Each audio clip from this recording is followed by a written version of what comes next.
All right, we are live. What's going on today? What kind of show this be about? I got nothing for nobody. But I do have my popcorn. I do have my tea, and I am just going to be bored. For anyone else who's bored, don't care. I'm going to watch B Kong's show. Somebody had recommended it to me, and I watched the last 10 minutes. I was like, yeah, I'm gonna watch it because he said in the last bit of the stream something to the likes of, yeah, I'm gonna probably delete this stream and rebroadcast. No, you're not, because I am going to archive it. That's what happens, right? Get on live like I am, and it stays on the internet. You don't get to choose when you delete something.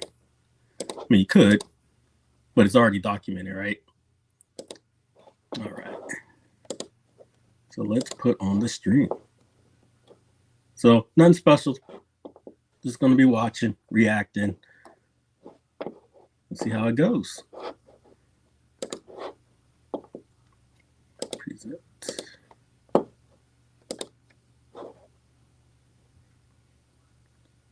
Share.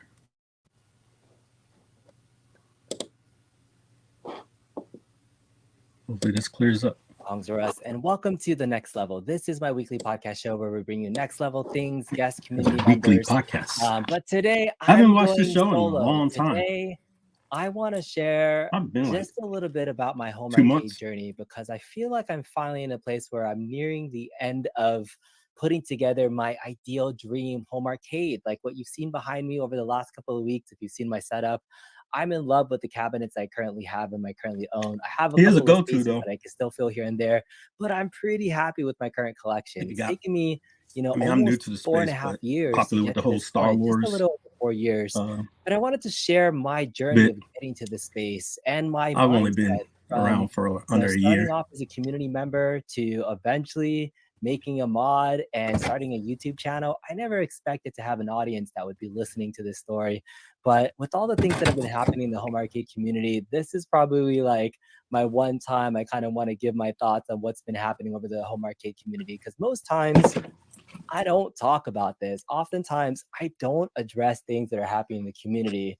If you want to use the term drama, I'm not going to say it out there, but I have somehow been in the midst on the ancillary edge of many people that have been involved in some sort of feud or drama. I have relationships with people. It's a small space, so it's hard to not have relationships with people and then feel emotions when things are happening to folks. I think the biggest person that people might be missing out on and thinking about right now is my good buddy Console Kits, who no longer has his YouTube channel, which I'll talk to about maybe a little bit later on. We'll see how I feel about this particular stream.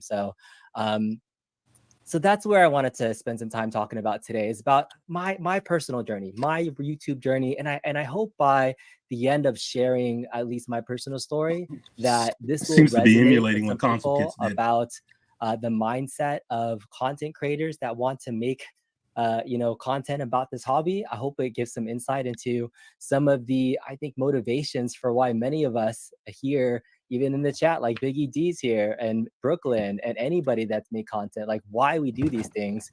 It's all because we've always wanted to do this, which is build a home arcade. And I don't want to ever lose sight of that. I don't want ever people to think that there's some crazy big ulterior motive for doing all this stuff. It's really, the dream that I have back here behind me that started 4 or 5 years ago. So I want to get to that as my story and even share some humble beginnings that I can, if you would just indulge me and let me just ramble for a little bit. And thank you so much for the folks that are watching this live. And if you're watching this on replay, let me know what your thoughts are as well as you're watching this, if I'm off my rocker for sharing these stories. And then lastly, at the very end, once I get past my mini rant as I go through memory lane, is I do want to talk about the Arcade1Up Marvel versus Capcom 2 release cabinet that just came out that is skinned as the X-Men 97 cabinet, which, by the way, they just dropped the trailer on Disney Plus. So watch it. There's over 3 million views. There's a lot of people that are watching. What a coincidence. Disney Plus. X-Men 97. I'm hoping Arcade1Up was gonna do something with it. I have some thoughts on the X-Men 97 MBC2 cabinet, but they're absolutely capitalizing on that marketing push. So we'll talk about that a little bit later on as well, because I did a lot of coverage on Marvel vs. Capcom 2. I agree that it's weird to have drama in the home arcade community. I totally agree. And Gio's here. He says he should share his personal journey if it inspires you to speak up enough. I would love to have you share your personal. So if you have stories that you want to share, put it in the chat, put it in the comments. Gio, Sean, I'll just give you a quick shout out, by the way. One of my next mods in the community, DDR panel from Giovanni. I think it's weird to have someone talk about your wife and you don't stand up for it. We're going to get that set up. It's going to be freaking awesome. Don't worry about that. So Gio, what's going on? Mike, what's up, man? It's cool and everything, but where can I get the shirt? This is a Tokidoki Marvel collaboration shirt. So in the spirit of the X-Men 97 crew coming out, I thought I would rock that. But yeah, so here we are today, saying hello to the folks in the chat. Again, sorry if I missed you, and I really didn't even say hello to the chat, but I'll just do it real quick. We'll do a quick little chat. We'll say hello to Andy. Easy Markets here. Online streaming life looks like a hard life. It is a little bit of pressure to be doing a lot of streams. So I've enjoyed it though, and I think many of us do. Thumper Squids here. Easy Market was saying console kids will be happier now. Real talk. I agree. I think he's going to be way happy after this. Biggie D's here. What's up? Jim the Pacer Man, can't wait to hear about your journey. Thank you about that. It says, me and the fan, you are not guaranteed anything later in life. Have your arcades now where you can go. I appreciate that. I really do appreciate that. Brick and Menace is here. Jason's here. I'm just going backwards. Carl, I think we said hello. And Matter says, no, you did not say hello. Lost the shine because many people are gouging and jacking prices up. I think, yeah, if I look back on my journey from 5 years ago, they definitely weren't at the prices that they're at now, but we had a lot less options than we do now. So let's go. All right, Mark Gutierrez is here. Chris C. Let's see if I missed anybody else from the beginning. Jeff Walsh was here earlier. Gotham City Arcade, thank you so much for hanging out. And I think that's everybody. Stock Jock was here earlier as well. Ricardo and my guy Cat. Yes, this guy G Combos 99 put me in this Gambit Infinite. Small inside joke, but we were playing Marvel vs. Capcom 2, and he kicked me ass. So kudos to you. All right, we're back caught up to chat. JG is here saying what's up. Super Dimensional, what's going on? Viva la Macross, I love that. Macross, such a good cabinet. Another MVC2 dropping for a $4.99 price point. You don't have room for it, but it looks decent. If you like the artwork, again, it's just another option for you guys. All right, C Marvel's here in the chat. Let's go. All right, got to do my obligatory let's go, Carnicade. Okay, so let's start from humble beginnings. This is the story of B Kong in 2019, 2020. This was pre-pandemic. Thanksgiving of 2019 is when I bought my very first home arcade product. I got sucked into the home arcade community because Amazon had a lightning deal for Street Fighter 2 Gen 1 cabinet for $175. At that entry point, I had nostalgia for arcades, but I didn't know much about arcade like hardware, gaming, emulation. I had like barely zero knowledge of anything arcade related at the beginning of 2020, end of 2019. So this was like a little over 4 years ago is when I started my journey. So when people look at me and they say, B, you're so smart, you have all this knowledge on everything emulation wise and doing all these mods and things. No, I was a hardcore noob when I first got into this community. I had a lot of nostalgia for playing fighting games growing up and other arcades. My big arcade nostalgia came from my parents owning a video store. We owned a mom and pop video store all the way in North Long Beach called SK Video number 2. And it was right across the street from this middle school. And we would have an arcade operator drop off new arcades every single couple of months. And I got to live through the booms of the original Mortal Kombat, the SNK cabinet, Street Fighter 2s, Primal Rages. Man had his own personal arcade. So many games because I worked at that video store growing up, and I got to work there, and my pay was playing quarters to be able to play the arcade games. We would mark the quarters with a black marker so that the operator would know it would belong to the store. So that's where my arcade nostalgia came from. But beyond that, once I got my first home arcade product, like I didn't know anything about it. In fact, here's how new and like dumb I was when I first got into the arcade hobby. One of my good friends, Ricky, he's joined me on a stream, a couple of times. Sometimes he joins in the chat. Ricky M. EXO is here. It's time for intervention. Shut up, EXO. I collect more toys than I do arcades. But Ricky, one of my good buddies, I want to say this was like maybe 10 years ago. Ricky is a collector of sorts, and he's also an arcade fan. And one day he was like, "Oh, I'm gonna set up a mini arcade in my garage."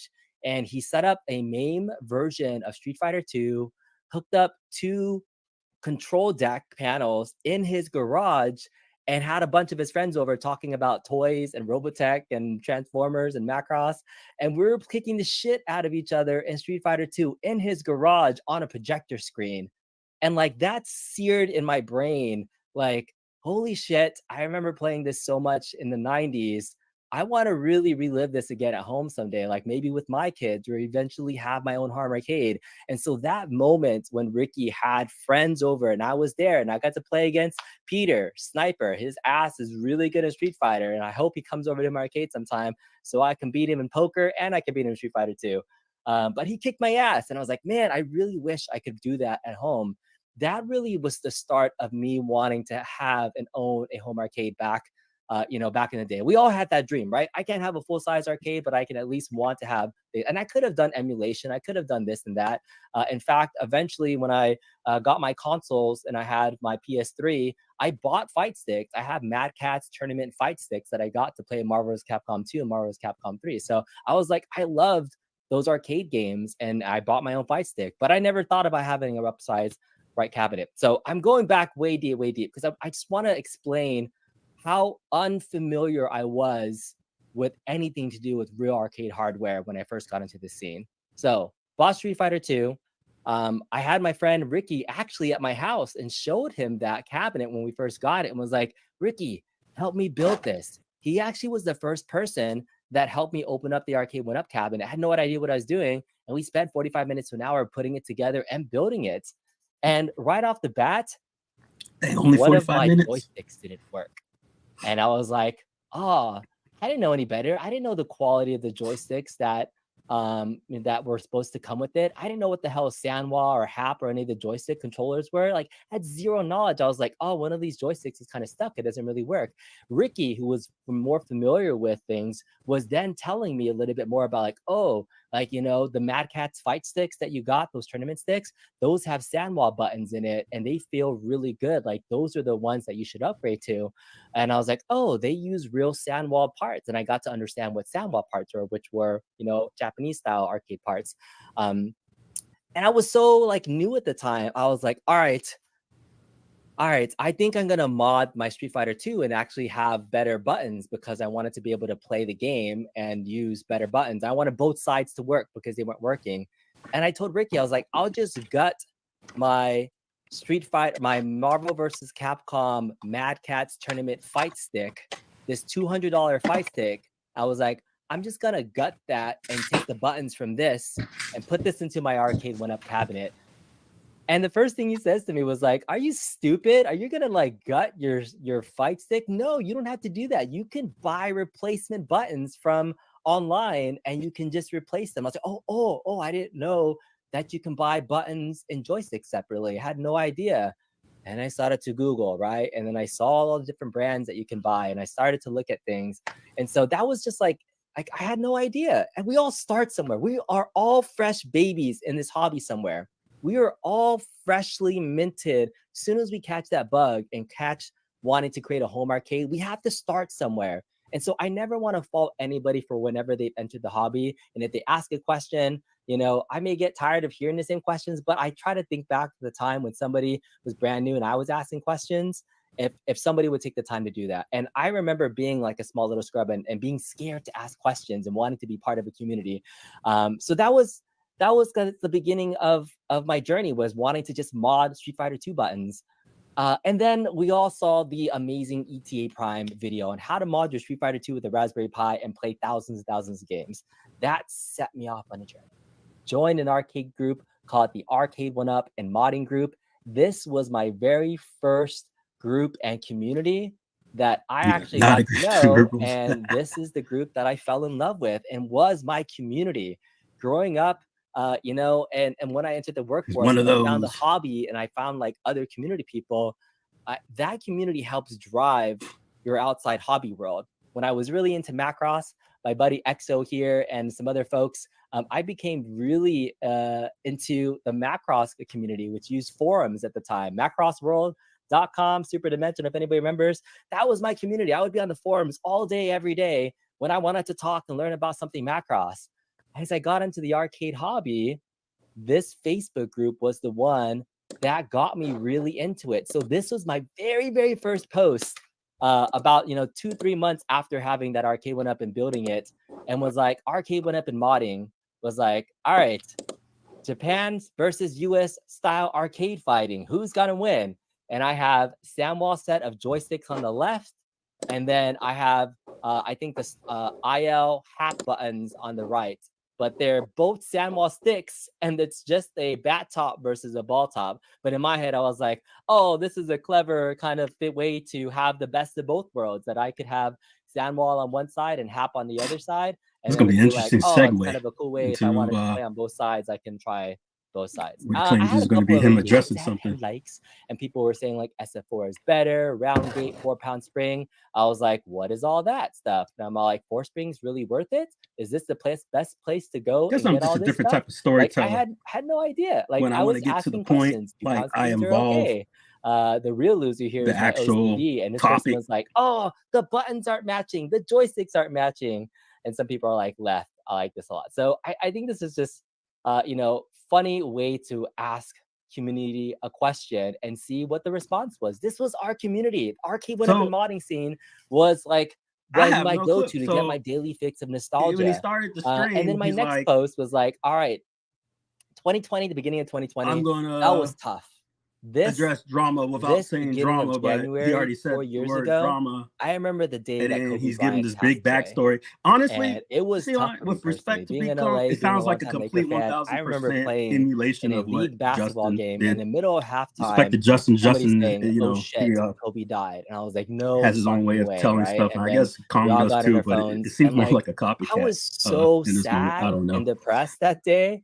And then, like I said, I respect the guy, I was just sitting at a local park, like I needed to it's his story. He has a right. This is his channel. I'm just streaming and watching. I want to just get my mind off of it, and I'm gonna go shopping for some. There's arcades. A big but and at the end of this. That day, he claims of at the just wanting beginning to get my of the head stream, he's going to to segue into I went and found the drama. An Arcade One Up Pac-Man for sale. I'm just watching it all for context.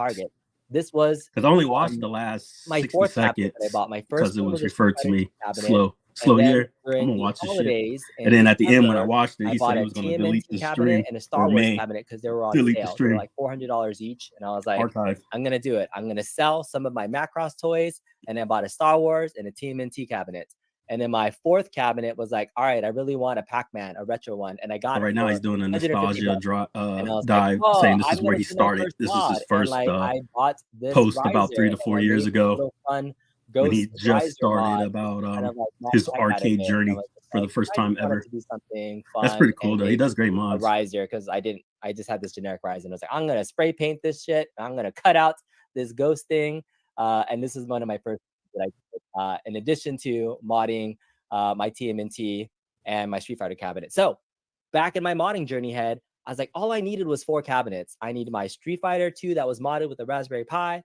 I had my 4-player TMNT mod that I did with the Raspberry Pi as well, that I actually really screwed up because I didn't realize at the time the Gen 1 Street Fighter 2 monitor was different than the Gen 3 monitors. So I was using the wrong VS display adapters and was missing bezels all the time on my my TMNT mod. I didn't understand that. Open format. If I know you come on with no video, if I don't know you, to edit the files in RetroArch for every single emulator and thing until I realized I just needed a different aspect ratio. Like I was so new and clueless to modding, I didn't know. Right? You don't know what you don't know.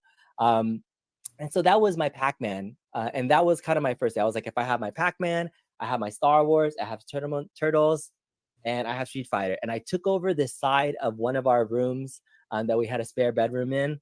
And, you know, thankfully, my wife at the time was like, we weren't using that space for much. And that was it. I was like, this is it. What's up, brother? I got my appreciate you. 4 arcades. I am done. That's all I need.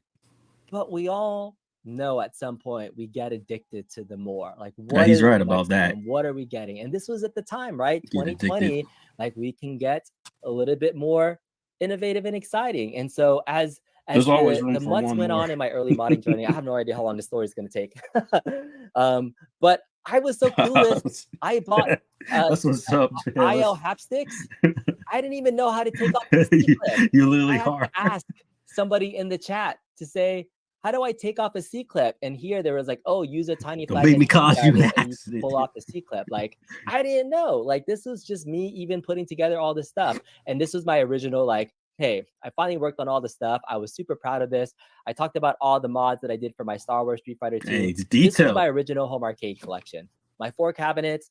I was super happy with Pac-Man, my Star Wars, my modded Street Fighter 2, and my modded TMNT. I was like, I was modding in my room. This was like a little bit of a mess, but I was like, I was so happy once this is all set up. And like, I didn't know different power supplies and things. I thought the Pac-Man was Is it cool. me or nobody takes the I was super plastic happy off with of this the Raspberry Pi mod that I deck did cover? there.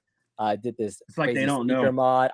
I messed up that Street Fighter 2, but I was like, I'm gonna do everything I can to make this like super Is pimped that out like to a have my thing? multi-cade. And then I had a Raspberry Pi mod in this one too. This was the 32 gigabyte Hershey Wolfenose image that I was using in both cabinets, and then this was the filter to the 4-player mod. And then I had my Turtles. This was it. That was it. I was done. I was like, I'm good. I don't need to do anymore. I am Exactly. done with my arcade collection within 2 months. But the next thing happened, and That ain't no I lie, was Cox. asking for spare I parts didn't- and things. I first And got then from there, one of my I first was two like cabs. even I think it was taking my the arcade Terminator to one. my brother's I was like, house. is to be like, this hey, a I real really thing to wanna take just off? go play And I had to at the like party. And this was get a knife or February whatever. Like it before was COVID happened. impossible. This was I had to February Google it actually to before make March sure that COVID with everything shut this thing down. came And off. like I remember But this I party thought, that you know, we had people like because him it was would the know. last party that we hosted before the pandemic shut down. Maybe just the And people then, just like, fuck it, I ain't then trying. things started to kick up a little bit, right? I was doing some more modding here and there. I was talking about modding Yeah, it's both these sides. Matt Cats tournament fight sticks. They need to do it I like turned they this do into a these fight stick. countercades I with remember the wanting lip to build already a lifted Tron up for 'em. cabinet, so I bought a it looks like a Space Invaders cabinet for 150, and then I got artwork from Tyler when he was doing his arcade graphics sales, and he would just be like posting randomly like, hey, like I have these sales for leftover art that has messed up parts, like do you want this? So I got that to do a Tron mod.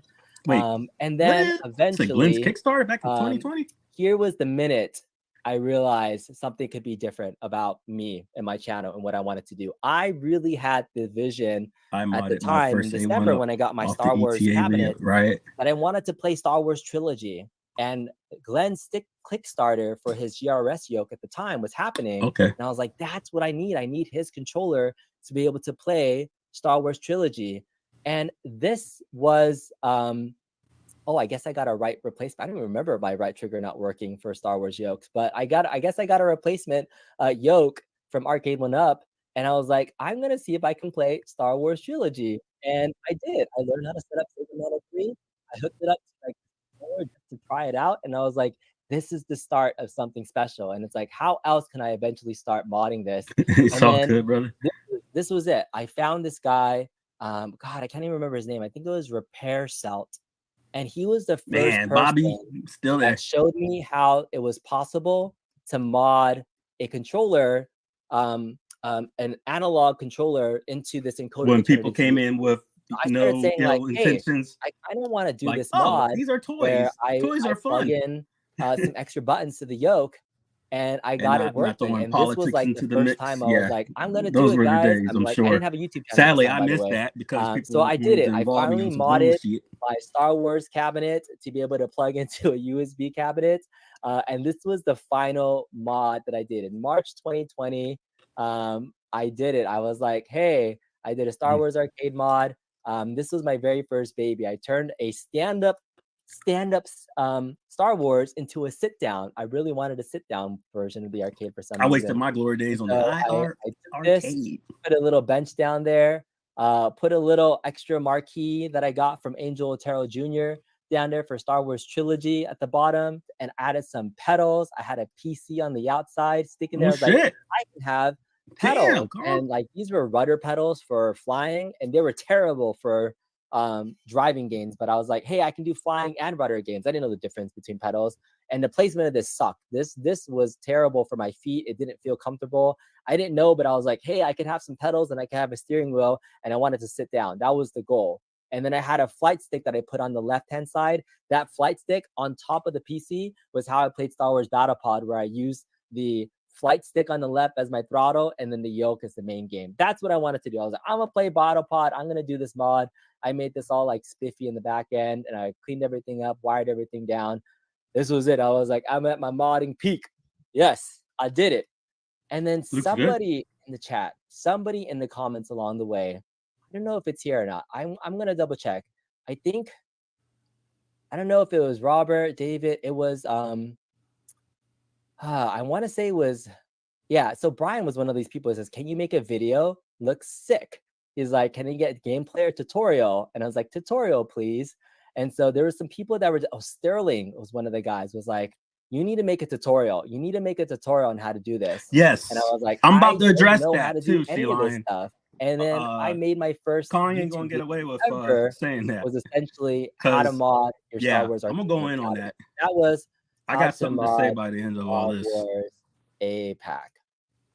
This video Absolutely, here was absolutely. my very first ever video on Hey, YouTube. something's got to be This came said. out I remember asking 3+ B years if ago, you ever heard of on 19K April Fox, and he 3rd, hadn't at that time. 2020. From the time I Interesting how that posted circle got together, right? video, One March thing Travis MC 20th, was right about was the 10 fall of days 3/4 to community. film and Yeah, edit I and agree. create a 36 Don't know minute what tutorial to on even how do to with the wire up MTC2 your cap. arcade I one up. soft modded And it with again, the other I cabs share this because at the games, time, but I didn't know shit about arcades when I turn first this up. started. In 3 months, I went from like a noob to I trying to got explain modded how to wire some freaking arcade with one-ups the other and cab games, wire. And but it's people trusted at my that office I in was Orlando, and I'm giving up the space confident in enough to be June. able to I explain don't it to drive to the people. Like, office I at went all. from complete noob to wiring up all this shit because I was just curious and I love to Google everything. And Damn. so I just wanted to share that like short story because Look you for can like learn a so much about anything if you like have a the urban desire and the passion youth and the will community group or and the something, Google maybe. know-how to just You do some know, research and try it so like out when and the not kids be come afraid to and break shit. And have to so, chill out off the streets, from so, this point on, the rest of they my can play on channel something really if you want to focused on be altruistic tutorials. about I it. That's never even probably a good had thing my to do. face on screen for the first, I think, 10 months of my YouTube career. My first live YCMA type video group. ever. The I good think they old could days, appreciate right? it. Yeah, the good old days. My first live video ever was opening up a GRS yoke.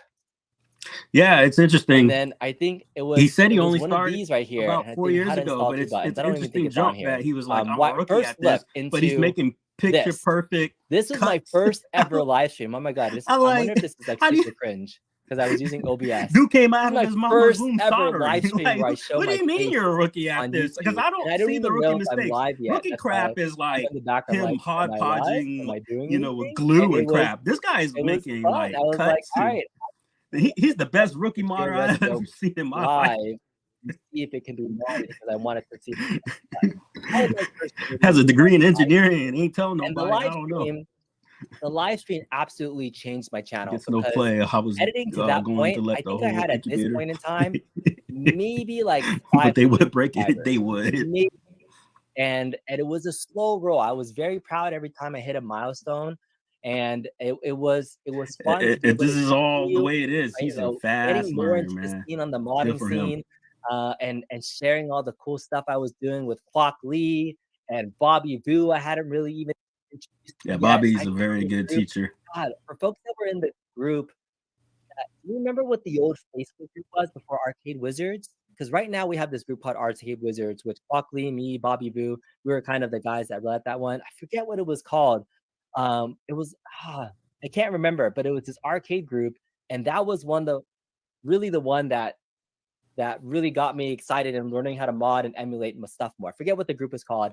lots of shit went down in that group, and we closed it down, and then we went to Wizards. There was, before YouTube drama, there was Facebook community drama. There was drama between the different Facebook groups and people being a part of this group or that group, or the what modding world group, is or he the living global in group, that there's no or the drama Home between the Arcade Facebook community like groups? any community has this drama. It's super funny, and I remember being a mod in those communities. It's nothing funny about racism. Anyways, long story short, there's drama in any community. So we went to Die For is in the chat. What's up, man? So after this, I would love to live in a world where you just don't have to give a fuck about anything around you. You can see. I would love to live in this. I don't know if it says November 7th, 2020. It's got to be nice. My very first live stream ever. So right? Almost nice. a year since I got my first arcade cabinet. Not give a fuck 5-6 months because I've made it ain't about you. 5 to 10 videos on YouTube about tutorials on how to do certain things on your that's cabinet. The key. Modding videos and tutorials will get you lots of views and subs, but probably not a lot. You're right. My home arcade journey after this was my Outrun Arcade 1-Up live unboxing. So this unboxing and first look was an hour and 40 minutes in November too, on November 21st. So that's cool, man. A couple of days afterwards, this is my first. I definitely wanted to commission him, but I was too late in the game.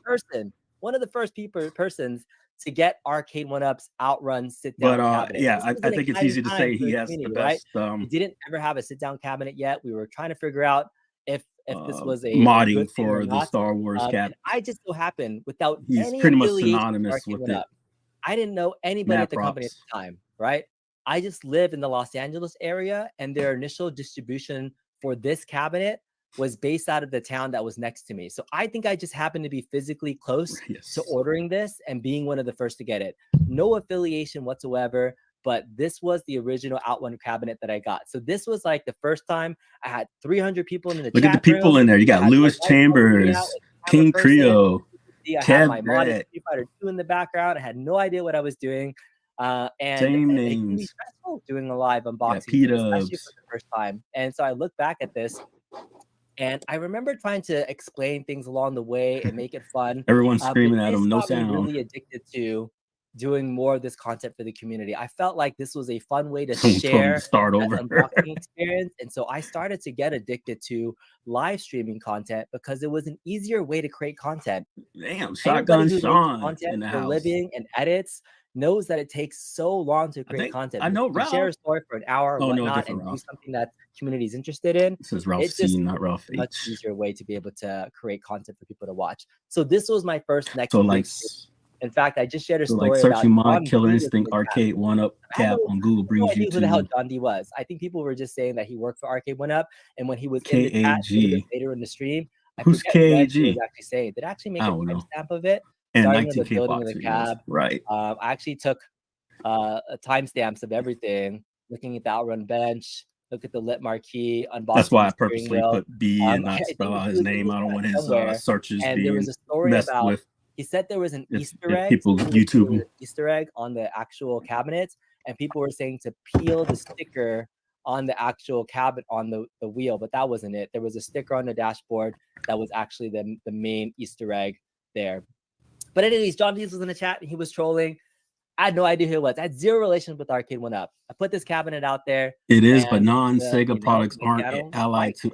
Where is John D trolling? That was a big milestone for anybody that's in the YouTube space to be able to monetize. And even at the time, I just hit 1,000 subs. I'm sorry for just going off on a rant here, but it's your stream, Kong. Don't be sorry for shit. I didn't I didn't want to monetize. At first, I was like, I don't think I want to be, really focused on monetizing YouTube and making money off of it. No, I still felt like I was a community member at heart. My humble beginnings started off in those Facebook groups and sharing cool mods and shit and making tutorials. And at my heart, I always still felt like a regular community member that just happened to stumble on some cool shit, and I was just able to share my story and my passion. Is he acknowledging he's no longer a regular community member from the beginnings? That he's bigger in the space over the years, and I feel like I have. I'm himself out to be about the things that I talk about, actions in the community, and I was happy And I looked He up may need to to sound off on. many other home arcade content creators at the time. At the time, there wasn't a ton of people out there. You had your Retro Projecting. Ralph, you had Cool Toy, you had Glenn's Retro Show, the Tech Buzz. So let's talk you about had, that. What you know, happened to all P-Dubs, those which I guys? Weren't barely they all followed at the friends? time. In fact, there was somebody in the community in Facebook that told me to stay away from P-Dubs at all costs for some reason. I never knew P-Dubs before that. But I looked up to these content creators and I was like, oh, I but know you Kong know, came to my stream and said at he had first nothing to in my head, do I with was the like, I didn't man. want to monetize, Or and like the I think trust I was just want to be gone a or regular something like community that. member. I could care less about the money side of things. And then somebody somewhere eventually told me is that in order for YouTube to push your videos more for people to see, you have to monetize. You have to be able to make He's right. for YouTube for them to share your video. If you're not making money for YouTube, they're not going to push your video out there. This is true. So for me, it's like I have to monetize in order to continue growing. There's very little incentive. Drama in the not community is monetize corny for though. those It's like numbers, why and and what that for, because especially otherwise going you right. wouldn't See, anymore. if So he had said at it that like point, it that, finally made sense for me JLS, to I put that button can on. I got jump some on that thing. for the first But the time way afterwards. he was saying it at the beginning was very That kind of dismissive, started me on and collecting, you know, income through my it was like a tutorials and dig, videos. kind of And like social media gets if you were addictive when on start getting live, famous I don't think you would like say that. it So like that. natural growth happened You know what I anytime mean? there was a cab that came But because in. nobody I can definitely retort, got you're gonna say it addicted that way, to building a and home arcade at that point. And it's I almost was like a trying gaslight. to make Like regular you content know on what the YouTube. hell was going From on. that point Don't on, act silly. 2021 Jealousy, started to hatred, happen. and can't be And ruin that's those another friendships. kind of big year for Arcade 1UP growth and cabinets and things. It Seems to be was, the case. you know, the pandemic happened. I think that was the year that virtual pinball was first introduced into the world, into the scene. We were starting to get, you know, rehashes of older cabinets into newer form factors like the legacy style. So 2021, again, after the first year of 2020, was That still Star Wars exciting for thing the going home on in the arcade back community. is sick. I didn't get any of the Atcombs home arcade products because I wasn't into the multi-cade thing yet. I built my own multi-cade with the Street Fighter 2. I didn't need an At Games Legends product at that time. And so while that was still a competitor at the time, I was still solely focused on building my home arcade nostalgia through the Arcade 1UP cabinets. You know, once they announced, I got, how many versions of Mortal Kombat did I buy? I bought an original Mortal Kombat 2, and then eventually I replaced it with a legacy Mortal Kombat 2, and then I got the MK30th Mortal Kombat. So I bought 3 Mortal Kombats, and then Street Fighter 2 Big Blue came out that year. I think my next big step in January 2021, after Outrun came up, I love going back to talk about this. My next thing that came out in January was Big Buck Hunter Kongs R Us. Yeah. Y'all remember this? This is fun.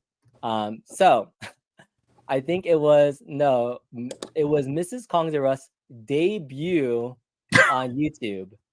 I think this was January 2021. I'm trying to just remember right now. January 2021, like 2 months after my first live unboxing thing. I mean, I don't mind it, but Jesus. This was a fun video. If you haven't watched this video, if you're new to the channel, check it out. It's pretty funny. I thought it was. I agree. It's enabling. Like innuendos. At the time, I think I had maybe 1,200 subscribers when I did this. And I remember people were saying like, this video is gonna vault you to like 1 million subscribers or whatnot. A cute Asian girl talking about cocking a gun and all this other stuff. And it was fucking awesome. If you've never seen the Buck Hunter video, you'll give it a like. You guys will enjoy this. I'm just gonna actually I'll copy this and put it into the chat. I'm watching the Buck Hunter video for the arcade machine and not Mrs. Kong right now. So that was January of 2021, right? So the channel continued to grow. How you doing, man? Good, very good. The whole premise is I got referred to the video. I watched the last 10 minutes. It got a little spicy. Not the 10 minutes, excuse me. I misquoted myself. I was learning how to make last minute better by emulating people like you know what? And in that last like 60 seconds or something like that, he mentioned something about he was going to remove the stream. I don't know if it's just because he said something about audio, so I'm gonna be clear on that. But I don't know anything prior to it. So I'm like, it's a slow week. My logo, but the Buck Hunter was another pivotal moment for me because that was do a watch party, put my own take. And then I think So at at the that time, beginning, I he's talking started about the next level. he's supposed to segue into whole something else. Yeah. He started off It was the my first very like first 3 minutes talking about show. It the was drama that doesn't phase him crap, Dags. and then he's gonna get into all Pocket. that. I think But after he tells his I probably life should already story, have this queued up right here. well, Next basically what level, console kits had done prior, Kongs are which is just right. I got nothing against the man. I think he's a good dude, great family, all that good stuff. But no one's free from critique. Is this it? Because there was something said that the series premiere. Sea Lion had mentioned that got under my skin, which is pretty much sounds like he's dismissing at the beginning of the drama piece. But hey, maybe he'll make up for it on the stream. I don't know. I haven't watched it yet. So I got my popcorn. 3 years ago, I got my tea. January 21st. I guess. And I'm watching. I guess January 21st was a popular day because I did my first episode and did my Buck Hunter mod that day too. January 21st, 2021. Little over 3 years ago, I did my first ever live stream. It was going to be on Thursdays at 5 o'clock, and the whole key concept is that I would bring on guests and community members and talk about modding projects. Oh yeah, I did that cool Macross mod in between. But my very first guest was this guy named Alan Desjardins. Dags, but it's cool though. I mean, I don't know nothing about him, and sharing your story. That's awesome. He made a talk tip, and I helped him mod it. At least he has a story to tell. I ain't been in long enough to be telling some story like this. That was fun. That was really cool to be able to say, "Hey, I'm start this weekly podcast. So much things I want to talk about and share from a modding perspective to highlight the modding." That's cool as fuck, though. I wish I could just Thursday nights. Have something like that in my house. That was, my time on the YouTube. Just don't got the time for it. For nights, if you notice. I have like 5 projects I'm supposed to be doing. Finishing. Let's go to number 7. And then I'll get laid out. I'll put the shit together. And maybe the part doesn't work, and you'll be like, maybe next time don't wait 4 fucking months to find out your shit don't work. And then on Sunday, you're right, man. You're right. That's kind of the start of a weekly journey, folks. There's Bobby Vu. My goodness, and we're talking about modding. I had Bobby pegged just like you, man. I had him pegged wrong so bad because he's unfucking real, man. That was 3 years ago. Right? Ain't nobody that nice and altruistic. I can't believe I got over 10,000. Nice, Bobby. That was a really fun time to be able to start that YouTube show. So that was 3 years ago. Man, I'm already 40 minutes in. I'm barely up until 2021 at this point. Your story, man. Tell it. During that time in my early years of being a YouTuber, this was also the time I started seeing some of the drama fallout between Retro Ralph and P-Dubs and the At Games folks. Like that was a really big thing back then. It was funny to think about the One Up Weekly at the time kind of being pitted against the Retro Buzz and then the Super Gamer dudes. See, he said a key thing, man. Pitted. It almost felt like wrestling factions, right? That's like, which camp are you part of? Like, who do you like more? And you had loyal fans on both sides of it. It was funny, but I liked all of them. And this is one time where I was like, I was so new to the space, and people were really friendly to me when I reached out to collaborate and get advice from them. Dude. I remember reaching out to TechBuzz. Protect Bobby at all fucking costs. And cameras, and he gave me some advice. I will reaching out to Retro Ralph early on, destroy and microphones, and his equipment was like high level. Yeah, wasn't going after that cat. I never got to that level. I used the camera that TechBuzz recommended to me and the microphone that he did because it was in my price range. I couldn't get to that high level quality. So I ended up using mediocre equipment, which I'll get to a little bit later. Bobby's like one of the few people who could have like no alliances and get away with it. Because he don't meet. It's like, man, it's just about family and business, and he got nothing to do with shit. Just living his life. He ain't, you know what I mean?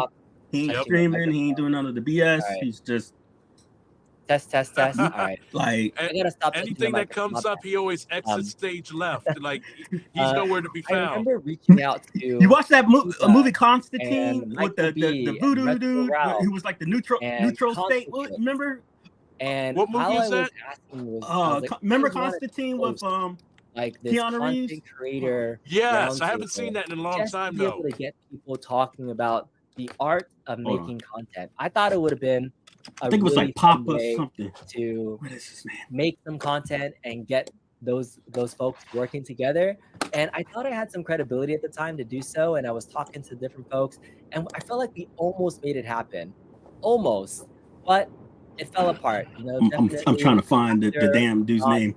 there was just too many burned bridges between the parties. They're that showing got the made. actor, but they ain't And saying that the show, damn that kind of collaboration show. I still name. have a note somewhere. Questions I would have asked. I wanted I always call him Dijon Mustard, but it's that Jamon Hunsu guy. I had Michael B. and Oh Peter yes, married to Russell um, Simmons' ex-wife. Game Review. Yeah. And then I Yeah. had Tech Buzz, Amistad guy.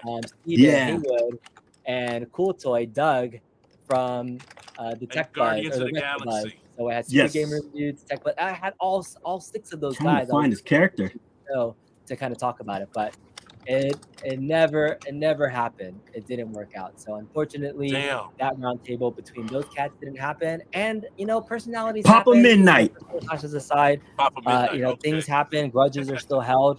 Papa But at the Midnight. end of the day, we were also Bobby Boo's the talking Papa about Midnight. doing this, which is building Going to the club. community and building. You sit kind of down great at my arcade. table. Everybody had You some dare sort of passion to disrespect talk me? about it. And as I grew, and I'm Everyone's got got to be neutral, you know. Right. Anytime I've watched at a the table. content creator make content about stuff, and this is the Illuminati part. It's not the Illuminati part. That's a little bit later. That's 2022. I've never felt people were disingenuous about their passion for talking about these home arcade products. At the time in 2021, when we were talking about virtual pinball, I'm gonna and throw the dirt. quality of If these you're machines, catfishing as your wife, I know there's on some other Facebook, content creators you're out there, and I'll disingenuous. just state it, like the Rexer Show, that Yeah. will say these I'm shills throw dirt. would only highlight the good of these things and never talk about how shitty these products are, right? And so that's his take in 2024 about talking about people when they were talking about products from 3-4 years ago, when at the time they got those products, that was their true feelings about those products because they didn't know any better. So how can you judge somebody from years ago on a product and how they review something if truly at the time they didn't know any better? They didn't have the experience. Hey, I got nothing to say hate on it that. when people talk in Yeah. absolute. He Anytime made a great point. talks and like they always show a product there, they always do all this shit, right? It's dumb. You can never trust somebody when they talk in absolutes. It's a weird take to have when you're saying somebody's always this thing or always that thing. Always, yeah, it's true. Dumb because everybody can change, everybody can learn, everybody can work to get that extra knowledge, right? It's It's been a while. I shared the beginning of this How you story doing? that I was a complete fucking noob Oh, I and say, didn't Crow. know anything about arcades. Hello. And eventually I gained a following because I learned and my interest changed from the different cabinets. Virtual pinball for me, when I reviewed my Star Wars Arcade 1-Up cabinet, was my first new experience into the world of pinball because I had zero nostalgia for it growing up. But Yeah, same it was here. my first introduction to it. So my cabinet There's zero nostalgia because I don't know if I When talked reviewed about those it. I don't think I Arcade talked 1-Up about it on cabinets, stream yet. it was But I their think I will first one day. But he covered it of pretty good. getting back into the Calm. world of pinball. It helped introduce It's a virtual class pinball thing. to a It's like mainstream going to audience. golf. That's You don't what see Arcade too 1-Up many put on to. black It's folks exactly why playing golf Zen because partnered with it's a them, risk even though sport. Zen Like now you gotta says have the it money, you wasn't gotta a have great the time, relationship at the end. At and the beginning, there's it not introduced many, pinball you to know, a in the ton of space that people. can Before afford you to had do to get that. into Same VPX, with pinball. do all the stuff I with didn't go Hopper wake and up all and this then other go stuff. to It was the hard to quick play pick across the pinball freaking street in and an just upright machine setting. And expensive yeah, ass pinball existed like brand the new real ones pinball. years ago, Like but it was expensive to what play them. I never what had neighborhood you pinball live to in? play them. So And I then if know, you like, did have a pinball, the shit was Right. probably I thought broke. it was stupid watching people Yeah. criticize older reviews of their cabinet and saying that they were ever disingenuous on how they felt about their cabinets. And I'll get back to Console Kits right now because Console Kits is Appreciate one you of my speaking friends up and that say hi. I've gotten to know a lot closely over the years. And the people that are talking shit about him and saying that he's a fraud and a shill and that he never cared and he was doing all this to like buy real pinball machines and arcades, you guys are fucking morons if you believe that he was like trying to do this Wow. intentionally. If you believe that anybody in this home arcade space is trying to like persuade you or disingenuously tell you some information just so that you can go buy a product for yourself to help out an arcade company, it's stupid. It's ludicrous, right? That we all do this at our original passion because this is fun. This is the hobby side. Like we all enjoy what we enjoy. And so hearing somebody else talk about something and be enthusiastic about it, whether they play it or enjoy it or eventually buy the I had a machine, long conversation with a couple of the I don't content understand creators. why people One don't of the let content people creators enjoy their in passion question, and let people they didn't enjoy watching show other that people's they had a passion. lot That of there always has to be pinballs, some sort and it of was mainly for ulterior the reason motive that everything for occurred things that are happening because they in didn't whatever want space, other you know. content creators to be And I jealous, don't know, want to get into so many you different know, details of what's and they going owned a on. lot. But it's Mm. that's crazy to me to think that like people still think that of him when I've talking to him in person. And And he's one Sheila of makes a the point. like he's very I said intentional exactly in how what he Kong speaks. said. Justin is You a said it. storyteller. It's why people Sea Lion listen to him. said it. And But it he has only matters a until certain very people kind say of it.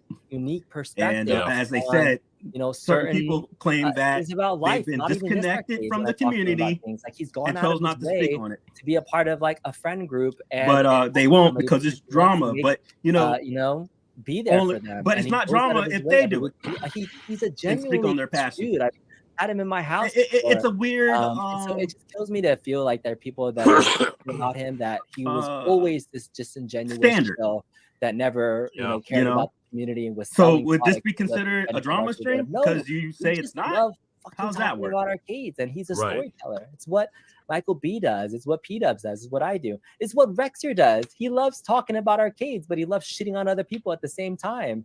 It's crazy that we can't just see what each other are passionate about and then leave it at that. I think that's what I'm He's right trying to though. put out there in the He's world. And, like, right. it's Yeah. just sitting out me People voting should down 100%. if I should say anything. be able to speak on whatever the fuck they want but this as is- far as I'm shitting getting on back other to people kind of and where leave I it wanted be. to finish off the story. Like And I if don't he know where has this is gonna an end, because I was opinion supposed to talk about Marvel's Capcom Shield and ranting on his for an time hour. crisis or whatever. But here's the problem, Kong. This space now, If you're continues to be a affiliated space with the that I company in enjoy any form, shape, or making fashion, content on. and you're Now not that I've like disclosing it, experienced people now, are going 4 to years later, I'm assume flash the forwarding worst. a lot. Yeah. Maybe If it's a known I'll talk fact, about you guys have 2022 been years, passing right, where I along eventually started doing a little bit more knowledge stuff coming of up. the cabinet. Hell, the Maybe I time gotta crisis disclose that one, now, for right, too, example, because right starting in behind them. 2021, You're pivoting so that people can have. at the end of that year was the first time I messaged John D ever you're to come on my program. I'm gonna get to the point. And do a stream with me. It was a Manipulating Halloween stream. the content to be out there. Like, hey, sorry, you know it's going to be out here. Okay, well, you cover this, and I'll cover this no, next. I apologize. It gets into the whole, people going to run rampant with their I'm imaginations. just trying to get to the end. Because Yeah. even if it's let's innocent, talk about it's it. not Let's at go the same to time. that You know, part of people it don't and like to how be played I for any started reasons. to connect with So people there's in guilt. the arcade whatever There's space. not, the hands aren't clean. I'm sorry. John D. Halloween. And that's one of the things I'm not that sorry, exactly but- happened. That's exactly what happened to me with the iArcade community, because everybody thought I worked with them personally as far as licensing. And All so right. then, So here- when you go to other live streams, people would was, crap about the Truth, iArcade Shot, or and say, Dare oh, well, with who asked John for D. this shovelware? This Who was the first got time this game? The I fingers would be ever pointed to me, and I'm like, professionally no, connected with John. I'm And not it the was one just that something different. You know, people okayed have or had him on the licensed show at these one point in shovelware time, games or but I was like, games that people think that are bad. It was the CEO and whoever else that was making the decisions. Right. Now, when it came to talking to the companies and trying to push hundreds and hundreds the way to iArcade, Mhm. iArcade had the decision on who they were going to pick. They're the ones who chose what they brought to the console. And so, you got a lot of people spreading malicious rumors, and then that's when you get the crap parties talking, and then you got the different dissensions, the different groups, and the gatekeeping, and all of that shit, man. And I could see why people are leaving the YouTube streaming space from enjoying from what they like doing because Right. of the drama that's coming, that's been persistent since 2021. Right. Even before that. In your opinion, if people, I mean, we might as well just go there. If people like Kong or the bigger tubers had spoke openly and candidly about this prior without throwing sand in anybody's face that were or were not victims, do you think this would have been addressed better? Or do you think that people are putting too much onus on them, even though, you know what I mean? Yeah, I think it would have been addressed better. Like if they would have been open and talked about it previously, I think it would have saved a lot of people canceling or deleting their YouTubes and, I agree. and all of that. Because in my opinion, regardless if we want to say it or not, they're community leaders. Yeah. There ain't no other way around it. If you talk about the space, you know, like JLS was saying, like, hey, when I first came into the space, it was Dubs. When I first came into this space, it was Kong. When I first came, you know, these are like, it's like the top 5, the Mount Rushmore. You know what I mean? Michael B. And it's weighted. Now, don't get me wrong. People need to take on, you know, for their own actions. That's just a fact. But I think it's weird that if you know people or if you have personal conversations or whatever, that you can't at least. No one's saying like if you're friends with whoever, you're friends with whoever. Yeah, right is right and wrong is wrong, right? And I made it a point where it's like, well, you don't have to block them forever and learn to forgive and forget and this and that. But if you don't, but you know, just like a child with discipline, if you don't put them at least on the damn staircase, it's basically the same premise of saying, do that one more time, and that's all you keep doing. Kid's gonna eventually learn you ain't gonna do shit. Yeah. Yep. Until you block them, right? And then they're bitch, you know, and then when you don't unblock for a bit, they go, oh damn, they're serious. Yep. Maybe before I type again, I'm gonna think last time I did this, I was blocked for like 4 months. But they don't. And then they go, this is drama. Who cares if you were misled, or, you know, to the point of criminality almost, you know? Like, what's wrong with you to detract from from this shit? How about cops get called on your house and see if you keep saying that BS? Like, it doesn't make sense. Yeah. But moving on. To stay connected, we were just having some fun at the time. So, yeah. John D.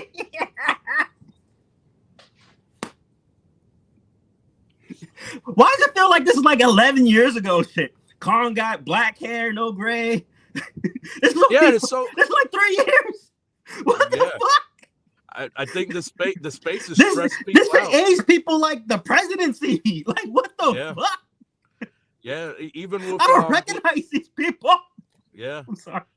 Especially with when remember when John started, he had all black hair, and then like when he started disappearing and stuff like that, and came back, he was like a lot of grays. I'm like, damn, this space is doing this to people, man. It's not even that serious. God. I think they see their community as their inner right. I agree. You're dreaming if you're calling him a community leader. Hey, it is just like you, man. You're one of the bigger people in the space. You're a no name.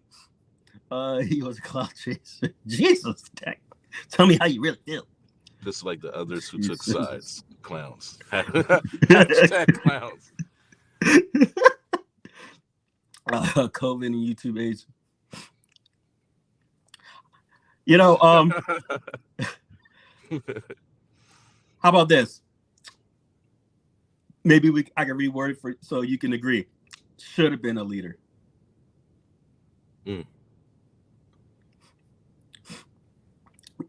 But that doesn't take away that I think he's a great human being and a great parent and father and all that good stuff in the space. I'm just making points to what's being broadcast publicly. And this generalized issue involves me, She Lion. I'm a name drop because when he's talking about Console Kids, right? And then when Console Kids made his post, you know, that's what it was about. So here we go. I think everyone needs to go back and start at episode 1 of the Retro Buzz. You can see. I'm gonna screenshot this. One-sided. Why are you gonna have me going down rabbit holes, man? All right, here we go, though. I'll do that later. I screenshotted it. All right, here we go. this was the first time I ever had John on my show just to kind of build Dude, both. with him and Is he just Cloud? have fun. He looks. And John Is that him? is an interesting character. I can't even see John, who that is. I would say John is You got addicted Tifa to and being a Cloud. content creator without being a content that Oh another shit! girl? Okay. YouTube because he loves watching That's YouTube, calm. and all the home arcade channels, and he loves watching himself on these Thought she channels was too. over. He has that personality, so he Hey, enjoyed interacting with the community because it was part of his personality, wanting to not if oh yeah, amazing because human of his being. role as a licensee person and working for a company, I'm not gonna he take that could away. never make this type of content on his own, but he always had a Excuse me. story he wanted to share. So that's why he probably went on so many shows and talked. But like I things said, that, 'cause that was who this he is a He critique for wanted the to do. moment So in this was the time. first time I ever talked with John. It's my hot From takes there, watching. I actually did I'm gonna go speak and on it. visited his office in November of that year because I And have I know family up that in he's Bay, brave and enough there's that if he then has we an got to do issue, a he speaks John on Deere it. He'll office talk. tour. So there was an arcade one up, I'm not gonna go nowhere office below the tour. belt or whatever, but I will speak on hot takes. I'm going to show you how to make a Look at cute this shit. vintage-inspired wallpaper Monetize in partnership it. with Adobe Express. Let's start by scattering our Damn ads. Let's see, is that going to show up here? Here it is. Okay, so Did he? this was the first time in 2021 where I we don't got know. to go see the arcade one. I literally, I'm and not this was joking. I watched the last November of 60 seconds. My man Went in said there, hot because his funny audio story, was by the messed up way. or something So like on that. this He little may whiteboard restart it and there, do he had whatever. to I was like, erase not this little today. right there that said That's, Fast and it's a Furious slow 2, whatever. So or Fast and Furious. It's like well, hot that take because was it's the slow first time day. I That's actually it. saw on his whiteboard that he had X-Men something about 97 Fast and comes Furious. out, And look, and this is then something else that never everybody came to quits. fruition. Pinball stools, right? There was something about pinball stools. But X-Men anyways, that 97 was the published whiteboard there. by He Disney says Cyrus Plus. to do, Dylan was here. See that, and he says Zohar sucks with pen. He was Who's very this? invested in the community, so he's taking tabs and notes. To the guy, but I got to visit his office and connect with him more. And that day, I went to his office. We did a live stream. I think he was open to doing a live stream, and then we went to a barcade. And Mrs. Kong's But and I were there. why Oh, and would you Killer think? Instinct was there. We didn't do a live stream. So Because this he's was right. right before So Killer jealousy's going to take Instinct. We part got a because prototype now of he's Killer Instinct there, and I in was able to with play the. that and You just got kind of make two some Asian content there. Americans I was able talking to to each other. also test out The Most Simpsons for the first time. 1000% innocent. Simpsons just came out. But This was some now initial you got the Killer jealousy Instinct at heart gameplay. because it's like, This well, was why also the can't I release get of Mortal access to Kombat John Ultimate, D? and I eventually made And then video clearly arcade of all that stuff. you're probably going to get some inside That was like scoops, my first stuff like kind of that. building a relationship Then you got with good John, friends that and public are your think friends so. And then that at that happen to point get the in time, inside scoop I too. now had So people are access to be going able to to ride the message him if I had a question I speculation wanted. train That was kind of my relationship with John. because If I had anything, like all we you're weren't going to in do any is other you're going to like double group down, you're chats going to yet at triple the down, you're time. going to go, But in ain't nothing 2021, happening, ain't that's nothing what we were happening. doing. That's kind of 3 like years later, we were it's connecting there. Okay, yeah. One so the time I next got bigger interaction that a I had check, with John, or and this one is just going time through my I got home this. arcade journey. Well, With that, if you were more open to being I think it was man Shaq's about something Funhouse. that you have no That was the reason next time to that I saw not him. Let's do it. disclose, Let's do it. people Y'all won't remember come at you this? so much. We're And moving even if into they did, it's just so 2022. fucking what? It's not illegal. Like, So in 2022, I yeah, went to Arcade One Up, Shaq's Funhouse. you know, compensates me And for my I opinion. played, it was Like, Valentine's they Day sent me a of review cabinet. 2022. Or February 11th. Congratulations. I wish I could do the I same paid shit. Like, $400 for my give a ticket to fuck, go to Shaq's Funhouse. you And I know? paid $400 for Bobby Boo to be my There's just date no reason to to go hide to it. Shaq's Funhouse when Right. that was in. And then I got to see John here too. So this was a fun time to be able to kind of see Wow, John here okay. as well and kind of build more relationship Oh with them. So shit! this is my next event that I did with John. And I'm jumping streams because there's a couple of stories that back. Oh man! This was the NBA Jam Shaq Fun House that I did. This is a fun event that I did with him in 2022.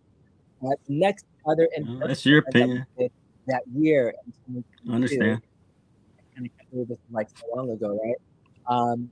Was the Free Red Cross speech. charity sample sale stream, right? In June of 2022, John reached out to me and said, "Hey, we have inventory at a warehouse. We want to do an event." And funny enough, this Jesus, stream I here can't highlight. was the first time we kind of publicly acknowledged that there was an Illuminati, because I think it was January of this year. Yes, I can. There's a video here. Let's see if we can see the Mm. intro. I'll do Mhm. the intro, and then Well, John you in the know my take. background I I had a got different it. experience with all the them. time. Let's I see have if a we- decent if we experience get with here. both. If there's anything with that. Yikes! Yeah, man. But I got a decent it's experience with console kits. I got a decent but experience with then John, and it's like I explained to people before. It's kind of like sorry to go back. finding I out. keep tapping my foot. Like, I'm a crazy analogy, right? You So he found talked out in the Illuminati side. you're That's just to adopted, say and that this is the start of the you're Illuminati journey adopted, of but then you find out kind of the public people who acknowledging adopted it. you were your So kidnappers. after this, oh You shit! love your Wow. parents, you know, you're conflicted. So, sample just sale. like I So this acknowledge other people, I happened say, hey, these are your in truths. July I of acknowledge these things, 2022. bad things happen to you, This was an but at the amazing same event that I time, really loved doing. right is right, wrong It is was wrong. I'm kind not of gonna a take way that for from us you, to but not only think different everyone's got their own friendships. we were raising some costs. Apologies if I was my point, but I want to get into these stories. But this was the peak, I would say, Damn, of people aren't being community hard enough involvement on with John, Justin. Shit. and You don't think so? kind of the start of the Wow. official Illuminati. You don't think so? that I mean, people were referring to at the time. Everybody that was involved in this event, I had well, put into remember now, Whew. John. this helped my thing. That was the first my ever. my channel ain't even been around for not even a year. This was created in like April. It was a whole IRK, and I was around longer than that, but it had not. I didn't know nobody. Like, I just like understood who John D was less than a year ago. Mhm. Like, who the fuck is this guy? It's what I kept asking, and then I learned about. And then the only reason why he was popular to me is because of the Bill connection. So for a lot of people, John D was the scumbag who took down the Hilo thing, and I'm like, I don't know nothing about this crap. So then after shortly understanding who Bill was, I bought an MSVX. And that's pretty much the stint. And then I started, the hearsay, talking to people. But look at, this is what I've been talking about before. I mean, look, he's showing this right now. You got Kong, UAG, Moat, and Michael B.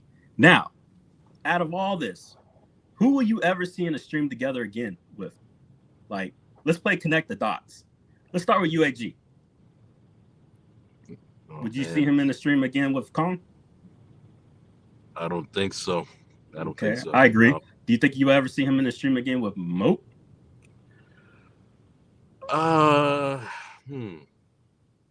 Maybe. It's a maybe. I'm gonna say no. And then Michael B. I'm just gonna no hesitation. No, I don't think so. Now let's go this way. Michael B. and Moat. Have there ever been a connection other than this from way back? Now, I don't know nobody's friendship. I'm just saying the optics, because that's what matters. See, that's the thing about people in jobs and career fields and stuff like that. It has little to do with actual facts, but the optics. So, like in the military, right? The definition of an unprofessional relationship ain't necessarily the relationships. It's the perception that there's a relationship going on that will create an unfair workplace. Got it. All right. That's how that works. I don't think so. When's the last time we seen these two together? I think they had a show just about maybe 2 or 3 weeks ago. Okay. I want to say That was the Make It Loud.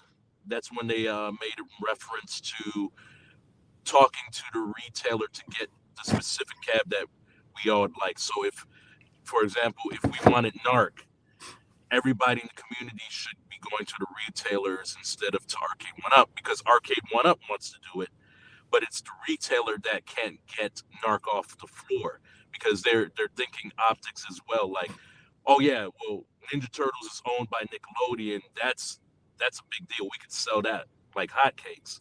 But NARC is something that's what existed back in 1988, and like Walmart probably don't think they could sell it, so they wouldn't go for it. But if it was a backing of hundreds of us, thousands of us, they'll probably push for NARC. Yeah, I heard you. That was great commentary. oh shit, this is my AI bot. I haven't set this shit up. Why is he gonna join? I gotta figure this shit out. It's supposed to be like some AI bot thing. Like, you bastard, it's been an hour. Where you been? Sekro says he remembers our first interaction. Yeah, Teddy, man. Teddy! You cheater!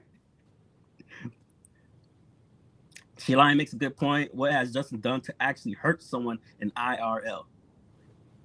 I mean, unless I get told, then I got no reason to give a fuck.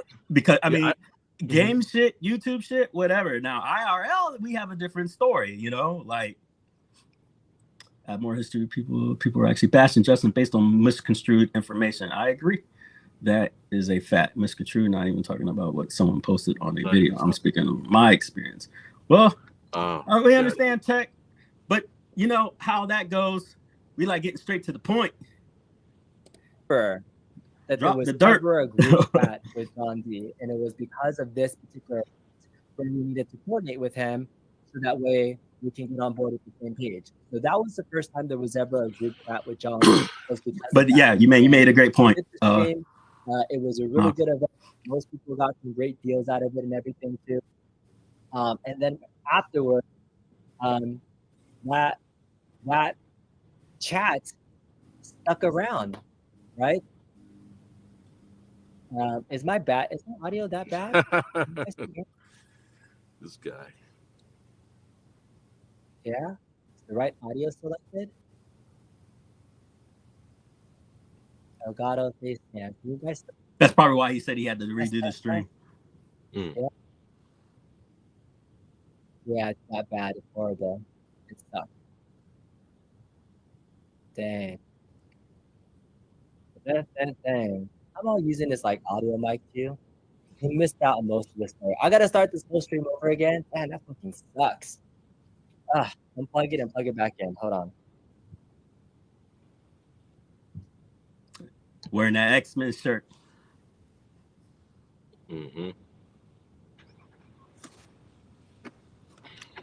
So do you think he will get a review cabinet on that? Oh, you mean the X-Men 97 cab? Mm-hmm. Yeah.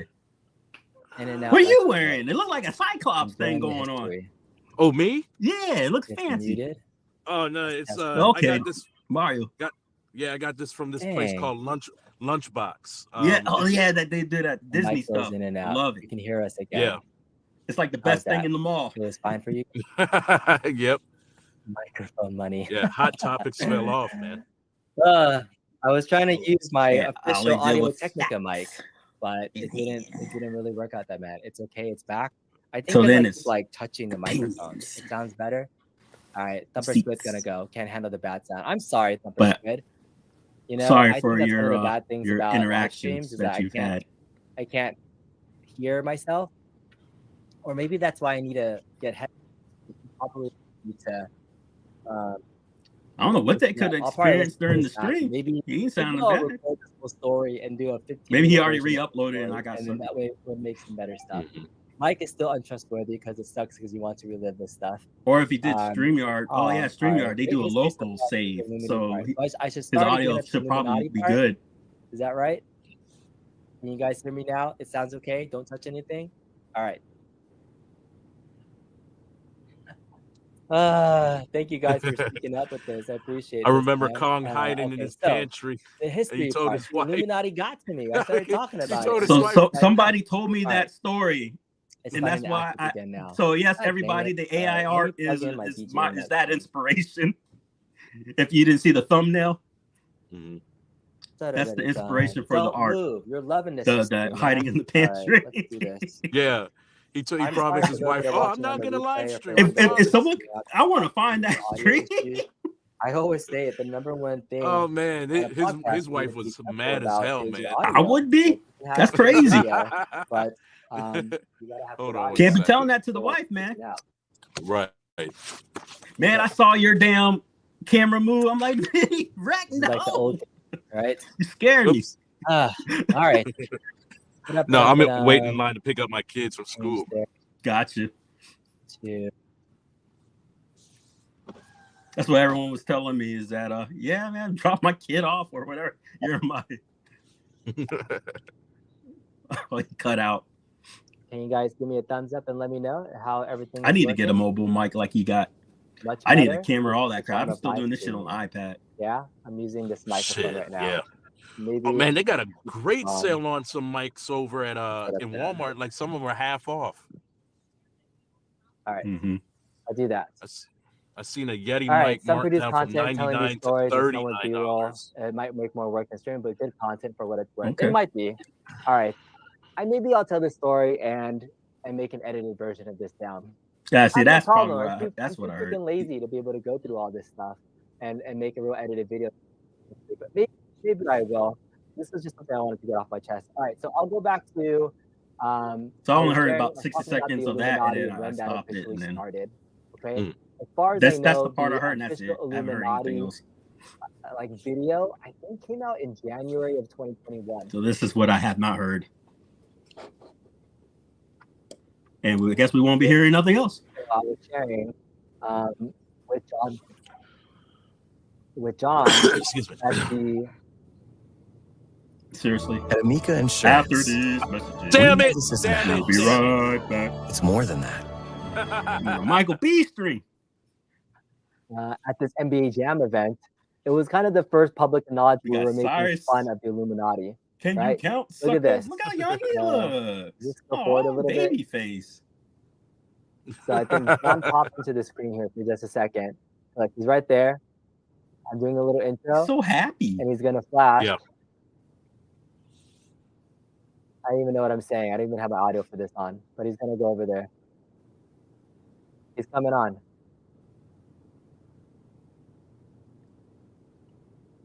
Oh, I was just trying to flash something else. Hello. He was showing off that girl's ass.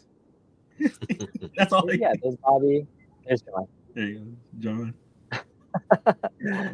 He's saying, "What's up?" Okay, I thought he flashed an Illuminati sign. John, right there. why I he think come that in was look like funny. something out of the I'm just trying to remember, like I a John remember Wick him movie. flashing an Illuminati sign and going like this in the middle of the screen. Was it right here? Then he look like This is where I need to do Sammo more Hung research at the end to of be able a to Kung have that Fu on flick. there. But Right. anyways, Came that's the dressed start of sharp, when the man. Illuminati. I don't even know if that still exists. Look like you But gonna at the time, assassinate. I don't remember the Get an content of that earpiece video. for It was him. like, Shit. these are the people that are in a secret chat with John and want to be able to, support the company and be a shill for everything and do all the things. Taking and over. these are the Seymour. list of content creators that are working with John directly to influence the company and do all these things. At this time when that video came out, there was no group chat that at least that I was a How much part more of. time I got? I Ooh, didn't know 3 moments. anything of who all those people there. There he is. He makes that little Illuminati sign right there, right? So he's making Now, fun of it. can I Like, ask the this whole question? point is that it was Mhm. fun Who at the time. who's the I think one that the coined people the really phrase got to listen to Illuminati? what the Illuminati coined was that? going on. Where And did what it I come would say, from? I don't know, but I'm gonna assume. From what I recall, official sale. no, Mo brought it up. So if Okay. I recall, it was a stream maybe affiliated with him, Mhm. and during that, the chat got exposed, which is fine, grown ass Mhm. men having their circle jerk talks like we all do it, right? Right. And that's when I'm projecting the folks like Rexer and crew did their tinfoil hat crap. Like, look, see, I told you they're all conspiring against you kind of bit. And I think he probably long had that analogy going on. And then it just got more confirmed because of the chat exposure. That makes Got sense. And then that just spread. It was a buzzword being spread to spread hate on the people Right. in the group. But look, like it happens, right? People are affiliated. Everybody. And then the relationships get soured. And then everyone's hating on everyone. And that's how it goes.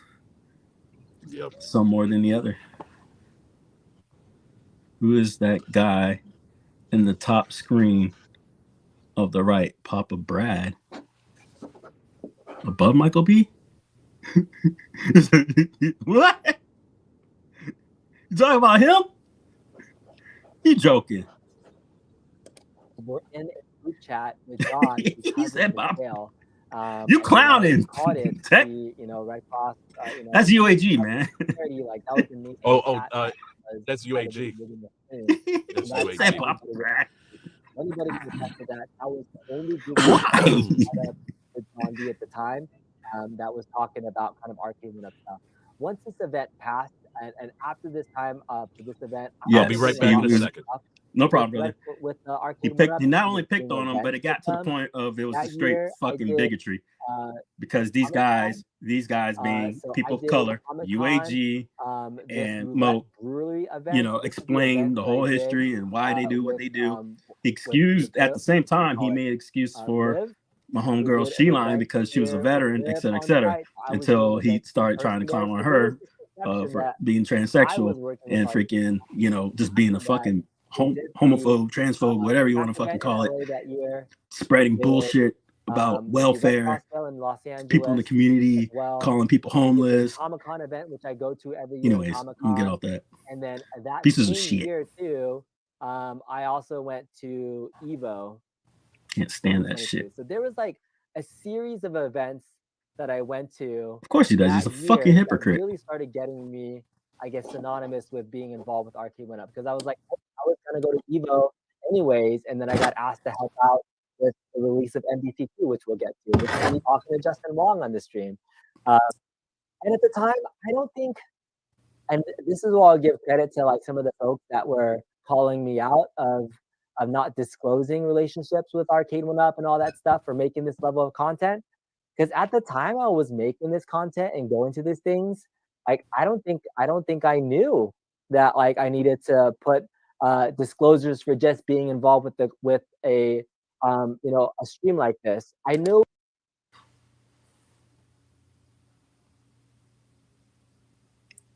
What's he trying to say?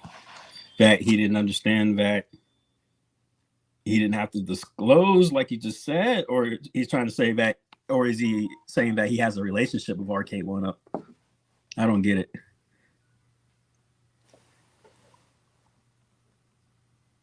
Exactly, man. Eyes hurt. These screens have these crazy glare. So I knew about if you got a product for review, and during the product review itself, you needed to say stuff, but I didn't know that you had to make any type of disclosure for just having like a guest with Justin Wong or being in a room with them, right? Or just because I was in connection with them. Like just talking about a product means you have to disclose every single time that you talk about them. No, I don't think that's what they're saying. I think they're saying if you're receiving any type of favoritism via products as an alternate form of payment, or if you got a check, or if they asked you to, personal relationship that can influence people's true unbiased opinions, then yeah, you're supposed to disclose, because then that means that they have a relationship with you and that you can alter people's opinions because you have a following. So yeah, you're supposed to disclose if you're an influencer in this space. Maybe. I don't know. I think sharing the story may give some context to that. But this was another one of those like, hey, this was my journey to like getting more involved with the company. And this was probably, I would say, right, the height of community involvement and engagement before a lot of different fallout with the larger community. Because after MVC2 launched Evo, which was a really fun time, afterwards we had our first event in Chicago with the boys, and I got to hang out a lot with the folks on YouTube, and I got to be friends with Michael B and Justin and Carl and P-Dubs, and we had a good time in 19K Fox, right? We got to be able to hang out a little bit more and do our Chicago. Jesus Christ. Too. But then Blitz happened, and then Blitz and the community and all those other stuff, that kind of started I would say the downside of overall community sentiment events. It never got as high as it was during that Evo time period. And with the NFL Blitz launch, that's when things started kind of I would say, trending downwards for excitement. There was like no bigger excitement for the Is he saying he company didn't have than relationship with these NBC2 folks and until NFL the Blitz. I Evo? think that was the height of Almost Was getting my Evo head. a before bunch of cabs was that Evo year. before I think Game and Brew Dragons Night are at want to make iArcade? content sort of alter. I don't remember, and I just lost my goddamn space. Hold on, sorry guys. Let's see here. I think Game and Brew Night was their first camaraderie get together. So they didn't know each other prior, because it seems like they were butt buddies forever. I thought so too. Because they were on the streams together. They had to have some relationship. Yeah. I mean, you don't stream with people you don't have relationships with. I can tell you for a fact that like a lot of community members were kind of they were upset because they're like, damn, you would think that everybody would be wanting together at this Game and Brew function, but like it seemed like it was two separate groups, and it's like, damn, they're doing their own thing, and at the same time they're buying an NFL Blitz to do a review for it on Game and Brew weekend. So it's like, yeah, I remember that the optics to me, and I'm saying at that moment in time, the optics to me looked like they were RK1-Up spies, just sit there to kind of derail what IRK had going on. And me, I'm no fan of IRK, but to me it looked sus as hell from the optics, because it's like you're supposed to be there for iArcade and you're wearing A1-Up shirts. And it's like you literally had a stream. We're gonna do Blitz, A1-Up hat, shirts, and then we take it off, put it on, and you walk into the iArcade space and like, hey, now we're iArcade shills. And then it was just a weird thing to me, because it's like, because for the iArcade thing, it was supposed to be a limited amount of room. I don't know about you, but if I'm in a small space with iArcade, I would like, of course, the bigger name YouTubers, but it's like, no, let's bring in another crew that's gonna be more dedicated to. It's like you have your hands in everything. Who are you? There's got to be a point where there's an allegiance, because you're friends with John D. There ain't no way in hell you're friends with Jong at the same time. Or, like there is an allegiance somewhere, or just getting over on everything. I don't know. It's just, they're right. But that don't mean that I can't see it for what I see. Like you were pretty much dedicated iArcade. Right. Go ahead and send it. I can read it. Yeah, it was unfortunate too, man.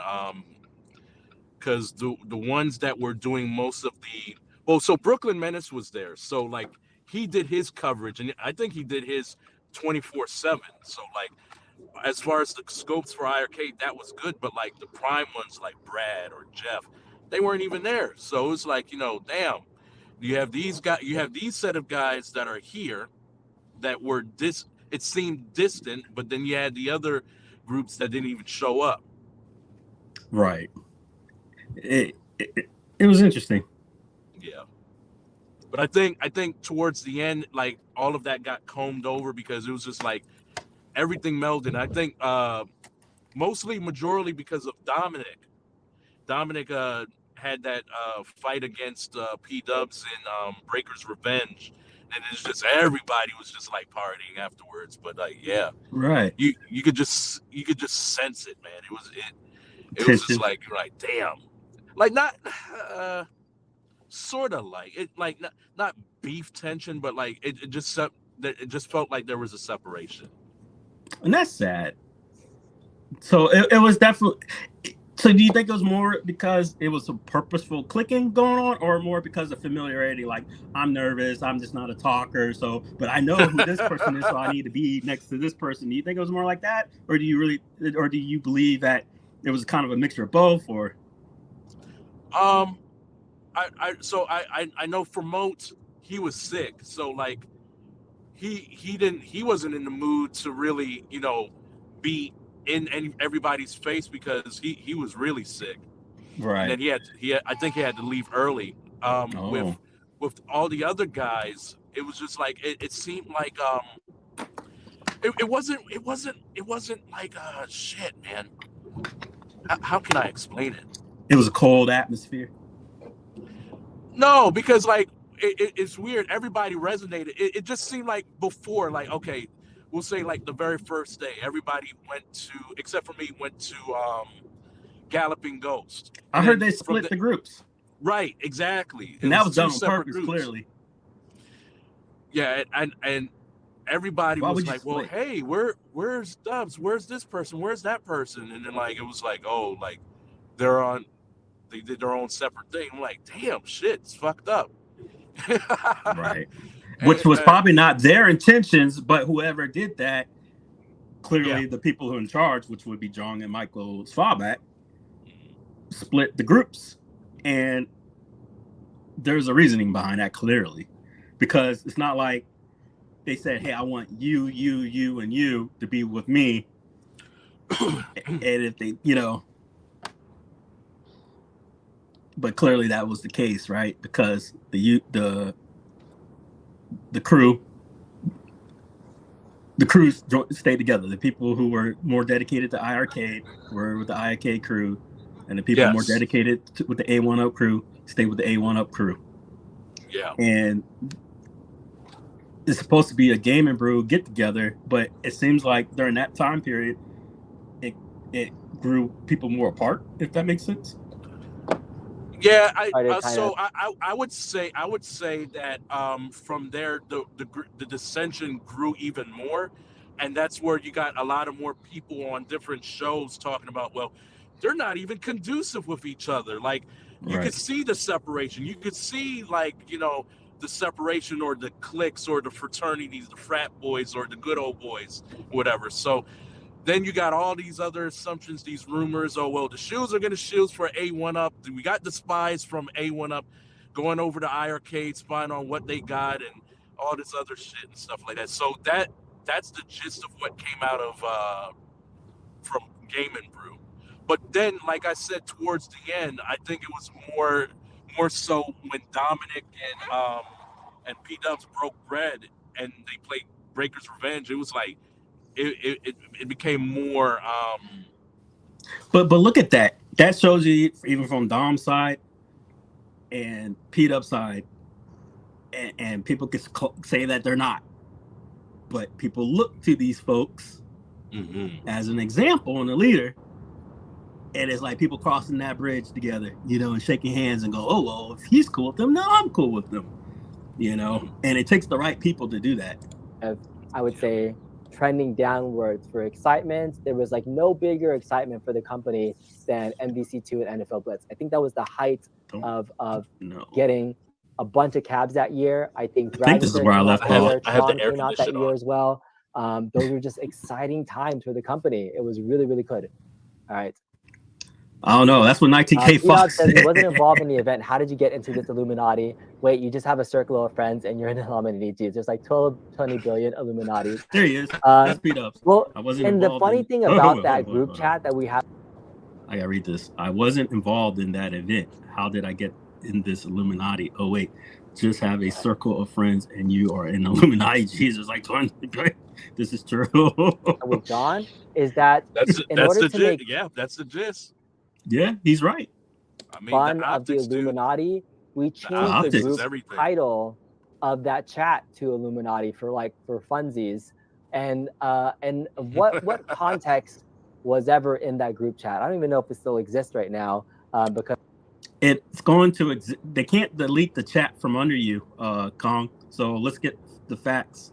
Until you leave the group, the chat exists. Because it got dissolved at one point. But it was a lot of... Okay. Unless the admin kicks you out. Just like random talk about NFL. I think there was a fantasy football draft that year for the upcoming football season.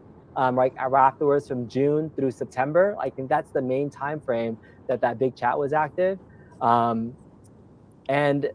so that's all it really was at the time. There was never a time where outside of those events where John would be talking to that group as a whole to do anything. It wasn't that type of chat. It was originally meant for kind of work purposes. So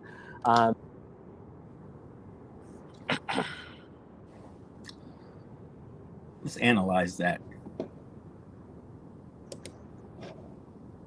So we heard the context. He's talking about the chat, right?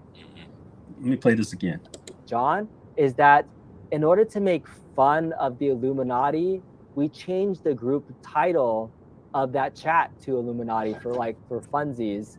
And what context was ever in that group chat? I don't even know if it still exists right now, because it got dissolved at one point. But it was a lot of just like random talk about NFL. I think there was a fantasy football draft that year for the upcoming football season. Right afterwards, from June through September. I think that's the main time frame that big chat was active. And so that's all it really was at the time. There was never a time where outside of those events where John would be talking to that group as a whole to do anything. It wasn't that type of chat. It was originally meant for kind of work purposes. So Work purposes. Was that a Freudian? What do you call it? Freudian? How you pronounce that psychologist Was it name? Freudian? Freudian slip. Freudian slip. So that chat was. He's like, there's used no for big deal, work but it was just for purposes. work purposes. But you guys don't May work he for crow okay. in the next 5 seconds where he elaborates better, and I go, Yeah. oh, that's what he meant. But right now, when I paused it, that's all that's ringing in my ears. Yeah. And if you're saying you're working, which is fine, you're a grown ass man, get that better. But I think it's if I'm a main content streamer and I'm like, here's the next Miss Patman cab, they sent it to me for review. Simple. But if you keep going, I have no clue who this guy is, or I don't and then you're in streams with them, and then you say, oh, it's just you guys are loony bins. There's nothing bad going on, which is probably not. This is true, but then you throw it in slip and go, well, this is just for work purposes. Doesn't that like play into the fact that I don't know? I do. I see what you're saying. I see what you're saying. I got it. This man said work. That's a clip. You can take this out of context all day and just clip it. Jesus Christ, man. 109. yeah, I think that's 30. what it was. There wasn't anything more than that, but it actually do. James hates everything. Wow. It wasn't that type of chat. It was originally meant for kind of work purposes. So one more time. Oh boy, Rexer's gonna have a field day with that. Work purposes. Jesus Christ, man. And so that's all it really was at the time. There was never a time where outside of those events where John would be talking to that group as a whole to do anything. It wasn't that type of chat. It was originally meant for kind of work purposes.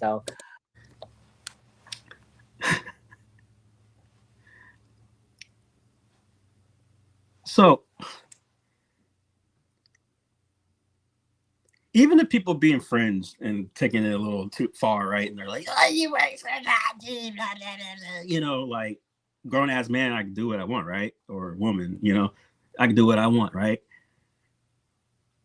Why give such kickback to the fact that there is a relationship? It's not a big deal. But 4 years later, man, saying you have a group, because it went from it's just a friendly group to now it's a work group. Jesus, dude. So subs, super chats, views, pay, which people can have. They can have you're permitted to have private groups for work purposes. You're a grown ass person. So subs, super chats, views, paid members, and vendors to compensate them with free stuff and checks. That's what it sounds like. That's the optics. That's just the optics. It wasn't a good. Maybe it was a bad, poor choice of words.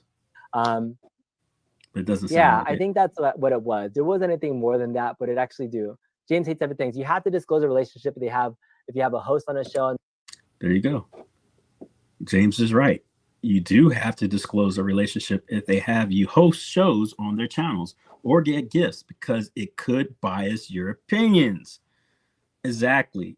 You are an influence. Here's the bit. Let's get to the nitty gritty, right? Guys, correct me if I'm wrong. Chime in if you think I'm right or wrong. You're fucking influencer, dude. You know it. Do you? You're a great person, but do you seriously, my man is about the business. Do you seriously in your life believe that a company would have shit to do with you? Yes, I'm cussing. With shit to do with you if they didn't believe you are an influencer. They're not gonna fuck with somebody like me. I got 200 fucking subs. But if I had your amount and people were coming in 200 plus, they're gonna fuck with me. You are an influencer, so you know what this is about. Come on. And by that standard,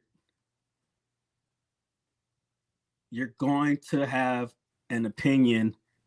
And even you could sit here and say it all day. I've been in the military long enough. If you get paid or get a gift and you don't disclose it, it's a big deal. And the reason is because no matter what, you're influenced, man. You're influenced. You're not going to go as hard reviewing, say, that Time Crisis Behind You. Say that Time Crisis Behind You suck, right? I'm a speak person, Kong. Say that Time Crisis Behind You suck. I don't care what you say, my brother.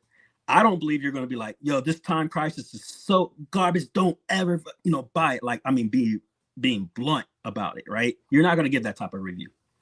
You're going to give a washed down, watery opinion in my eye. My opinion. This is my opinion. I'm projecting. I am projecting on this brother. I am projecting on him. I don't believe that's going to be the case. You're going to water it down. You're going to go, well, despite its shortcomings, these are the shortcomings, but there's some good in it too. Don't get me wrong. There could be good and bad and everything, right? But you're not going to poop on it like that. And you're not going to tell your crew, just fuck that. It's a watered down. Everyone knows how it's done. At the end of these reviews, you go, well, if you got something else, then buy that instead. But if you don't have nothing, you go ahead and buy it, because you're still going to want that relationship, and that's how it works. And it's okay. It's okay because you're a grown ass man. But I don't know, man. Because they don't just want to relay the info that they are sponsored or have a relationship so they can avoid being labeled a shill and losing out on the benefits of both sides. Exactly. And it's okay to be a shill. It's okay because you're an influencer. John Wagner, objective, respected in the community, and he's an at-games shill. 1000%. John Wagner is an at-game shill, but he's so fucking respected. Why? Because he says it. This is a review unit in my, that at-game sent me, and here's the specs. This is what the 4K looks like. Here, this is just the facts, and you can do that. But that's not how a lot of other guys do it. They don't do John Wagner reviews. They do reviews to give way better favoritism to the product. And no one's looking for, don't get me wrong, no one's looking for a 100% shit on product review.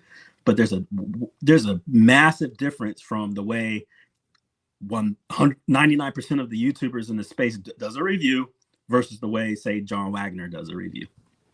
Now, don't get me wrong, I called John Wagner out on some stuff too, where he got caught up on shilling about the coin doors. It's like, my man, you were wrong on that crap, and you know it. But still, people respect him for a good reason, because he does objective reviews. That's just facts, my man. I'm in the mix. I'm in love with two, right? That's word to right. Exactly. I got to program this thing. I have no idea about it. And that's like what he's right. On their channel get gifts because it combines your opinions. I get that understanding now. So if I ever have, anybody else on my show, and good on you again, for acknowledging it, and from pushing it. Arcade One Up or Justin or something like that, I guess I could always disclose how the story of Evo, right? But at the original time, I had no fucking clue what we were doing, right? We were just having fun and getting together. So, but the thing is, there's been how many? It's just kind of hard to believe that you haven't heard, say what Michael B went through, or what's that Sword and Potion guy, or the, maybe you guys are just so big you just don't know about these other cats. But I find it hard to believe that you didn't understand what Michael B went through, and now that he understood. So it's like months ago, everyone's known about this. So that's kind of what it was at the time to be able to talk about that. Credit to Michael B for learning am I going to Evo this year? And making it right. I don't think so. I think I'm kind of Evo'd out. I've gone the last 2 years and I haven't competed, so I don't think I'm going to be going to Evo this year personally. I don't think that's in my cards for this particular year. So where did I want to get back with this story? I'm talking a lot about 2022, kind of the downfall of the last year. 2023 was a really, really weird year as well this past year, with less releases coming out. And then the final thing that I did with John was when he asked me to do the Time Crisis mod, when he was giving out review samples and working with certain content creators to make reviews, like Sheline for the Fast and Furious cabinet. She thought she was a good example for that. He thought that I was a good person to review the Time Crisis cabinet. This was the first official cabinet that Arcade One Up reached out to me to actually make a review of. Before that, Arcade One Up didn't reach out to you. John D reached out to you. I know he works for them, but give credit what credit's due. I hadn't gotten any other cabs from them, for doing all the other work that I did in terms of the sample sale. At the sample sale, I was able to, purchase a few things and get on the list of things to buy at the discounted prices. You're kind of glossing over that. If you're telling me I can get, what's the discount? You know what I mean? If you're telling me I'm going to get a coupon to get, or a hard percentage off of something, or buy something at base price, not MSRP, that's a benefit. That's a benefit. That's a benefit because nobody else has it. Or you're basically telling us you're going to be put first in line. That's favoritism. That's first dibs, which is fine. What is not fine is the late game and talking about it. It's just put it in the description, man. That's all you got to do. Thank you for whatever. But if they're telling you we don't want you to do this and you didn't do it, you may think it's small, but it's a violation. You can't do that, man. It's a real violation. There we go. And I hope you learn your lesson, Con, because like I said, I think you're welcome back, brother. So he's kind of brushing it under, and he did it real quick. He just admitted that he got benefits for doing stuff prior by being either first in line, having a discount. Those are benefits. You're supposed to disclose that. And if you don't, I'll probably just keep your mouth shut forever and don't bring it up because it's not a good look. Yep. Man, that goes in part with you because this video was deleted, right? No, I inferred it because I mentioned that I was serious. I only caught 60 seconds of this stuff. And he said he was going to, and I stopped it. And then right after that 60 seconds, I ate crow. And he was like, oh, I got to probably re-upload this because my audio is going bad. Got it. But either way, it made for good viewing, right? I don't think I got anything for the MBC2 release except for a hoodie, so I did that. But yeah, I never got any other. Oh shit, man. It doesn't matter, man. You can get stickers just because it doesn't have monetary value to you. It's Yeah. Jesus Christ. Yeah, Rexer's gonna get these guys, man. At least good. What did I tell you, Kev? What did I tell you? Yeah, man. I don't know, Rexer. This thing stinks to high heaven. I don't want anything to do associated with Arcade One Up. And perfect time, Kev, right around 97 X-Men Camp release. Yeah. This guy's wearing an X-Men shirt. This is ludicrous. It's ludicrous. And he's just admitted that he gets cabs for pay. This is crazy. Pinball. The man don't know nothing about that.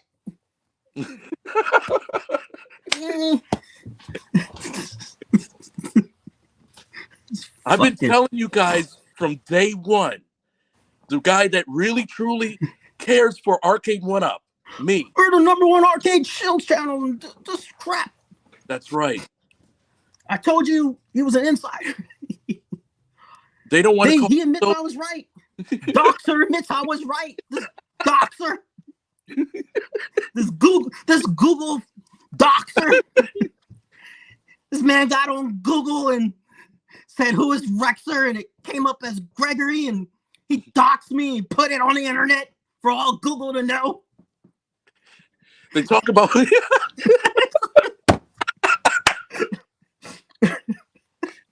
they talk about workspace, workforce, working. Yeah. What are you alluding to? Right. Illuminati, and you just say it's a group. It was just a work chat? A work chat? Oh man, that guy's gonna. Brother, that's a poor choice of words, my man. Yeah. Sorry, Kong. Rexer's gonna have a. God damn, Kong. I'm rooting for you, brother. This is wow. I can't believe what I'm hearing. Bro, this is crazy. Like free I didn't think it was gonna get spicy, but this is spicy. From them for doing anything. So it was like, this was the first time I ever got a sample cabinet to do a review. And that was, again, I think in June of 2023. It was scheduled to be released in August of 2024. And a lot of things happened in that kind of Comic-Con timeframe right afterwards when John was let go. So I've been in this kind of. See, Kong, if you ever watch this, you should correct the record. I think saying that John was let go was poor, unless you know the facts. Because now you're being a part of the drama too. Very poor choice of words. What evidence do you have to say he was let go? That's interesting. And if you have evidence, you just basically disclose what? So I don't think that's fair statement to say he was let go. I don't care for half these people, but I don't like nobody being, fibbed on. Nobody. Yep. Even my worst enemies I don't need to make up something about you to make my point. You know what I mean? So poor choice of words, my man. Sir, I respect you, sir. Poor choice of words. You're feeding into the drama by saying that. Kind of like weird space, and I kind of rushed the story about where we're at with everything. I apologize for being all over the place. But I just wanted to say, Maybe when I it was started this journey on YouTube and yeah, at the beginning, for folks that were here at the very beginning of my stream of why I did this, like I said, it was meant to be. It was meant to be kind of like a fun hobby of building this. It took me 4.5 years to get to this space. Why did I in 2021, maybe I think it was 2021, buy my first real pinball machine? It's because I fell in love with the Arcade 1-Up pinball machine and I wanted a real one. And I discovered buying real arcades from Captain's Auctions, and I was addicted to auctions. And so do I have to have been a fan for so long to be able to talk about something. No. I think right now, Talk about whatever recently, the hell you I want. do have some interest in making pinball content because it's fun and I'm learning a lot about it. And every time I learn something new, it's exciting to talk about. It's just like in 2020 when we were first talking about these, products at the time when they came out. It was still exciting to be able to talk about it. And so, I don't think we should ever fault anybody in the YouTube space that has a different thing they want to talk about. I know people have made kind of jokes about becoming pinball channels and changing content, but it's what's exciting for them at the time. And there's like no fault for people wanting to, talk about what's exciting. And He's 1000% right. Yeah. I think the issue that people are seeing is that he talked about the Illuminati, and then if all the main content channels that people will like to watch end up talking about the same thing, to the optics is every single one is a sheep, and you're trying to herd us into influence into the product. And I think that's the disposition people have versus, oh, well, you've always had a pinball and I see no issues. But when other people just start jumping on, and you're just like, which is their right. If I want to buy a pinball tomorrow because Kong, because these guys are the pinball guys that I see, I might get influenced, but I'm still grown. I can still make my own choices. Don't get me wrong. But like I said, it's the optics. And if you don't want the criticism of having bad optics, you just got to make better choices on how you go about it. Yeah. Because there's a clear alignment. Because you can't say there's not if you're doing 5-hour streams like me, right? As I can't do it, but as long as I only do 1 hour and then jump on someone else's stream, that's not part of the 5 hours, right? Right. So they're doing 5-hour streams, backing each narrative, which is their right. Yeah. But I'm sorry, but but my whole point is that why are we hearing about it now? Because this should be a non-issue. Everything he's saying that he's trying to project out is a non-issue. But it's an issue to people now because it's like, well, why are we finding out about it now? I'm sorry, go ahead. Yeah, I think at this point, man, I think people like Kong and those guys, because I guess if they feel this way, it's time to take a sabbatical, go away for a time period, and then do a show once a month. Because I guarantee, I think from whatever they're saying that's happening, whatever drama, I think they could dispel most of that just by being away for a certain time, pop up once in a while, and then it'll surprise the community, but then you would get less chatter from whatever trolls or drama that like how do they move away from streams like I'm doing, right?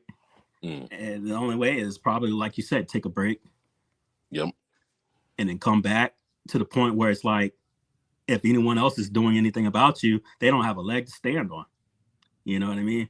They like, hey, the man ain't been around for like 20 days. Why the fuck you talking about him still, right? Like what content is it in doing that?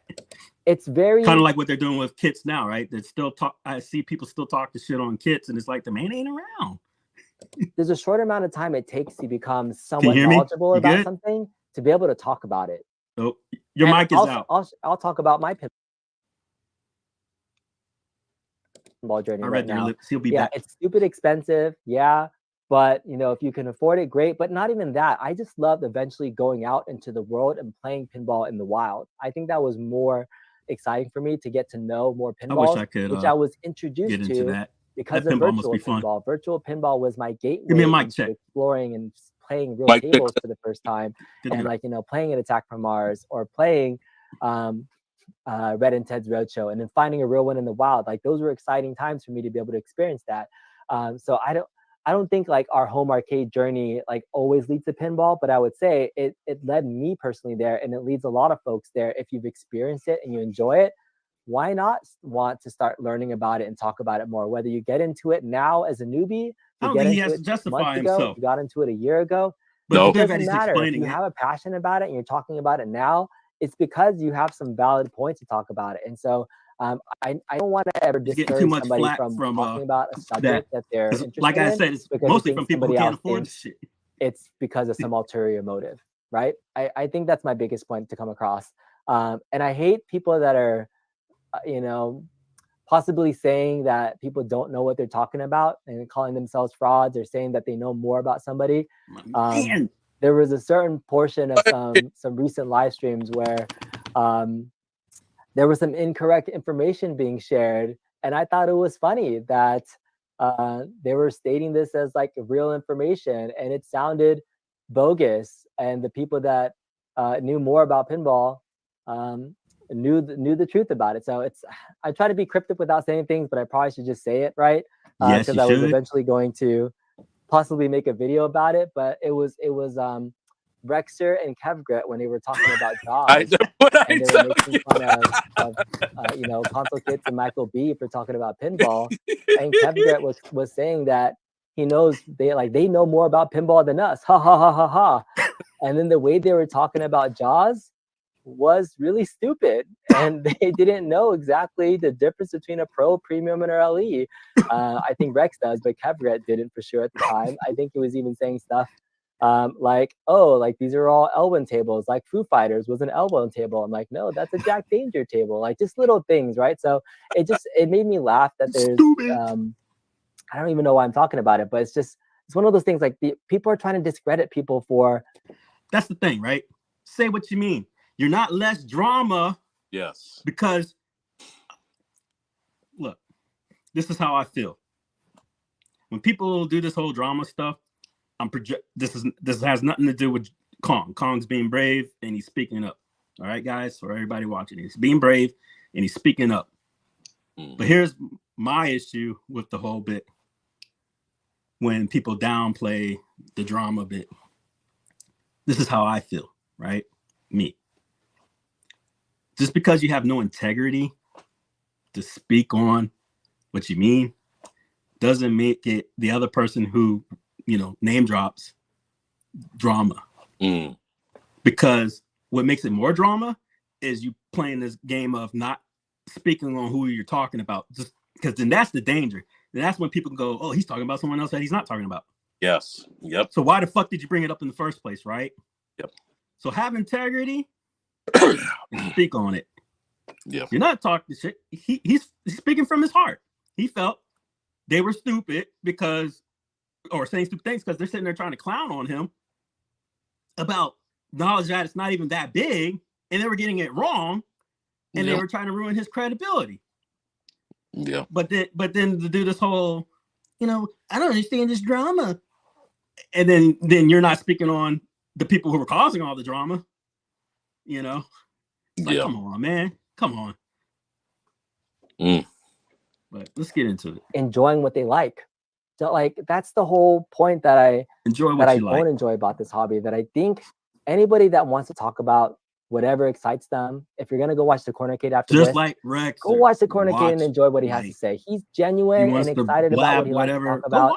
Just let people really talk about what they enjoy and try not to think there's an ulterior motive for anything else. Justin went away from YouTube because he wants to spend more time with his family and he wants to block out some of the noise, and he's trying to be able to shut it off and not be tempted to go back into the space because you know, being a content creator and make I don't know, is that his place to say? But whatever. Good content sometimes can be a lot of pressure to, you know, try to be able to make content and stay relevant and share a story.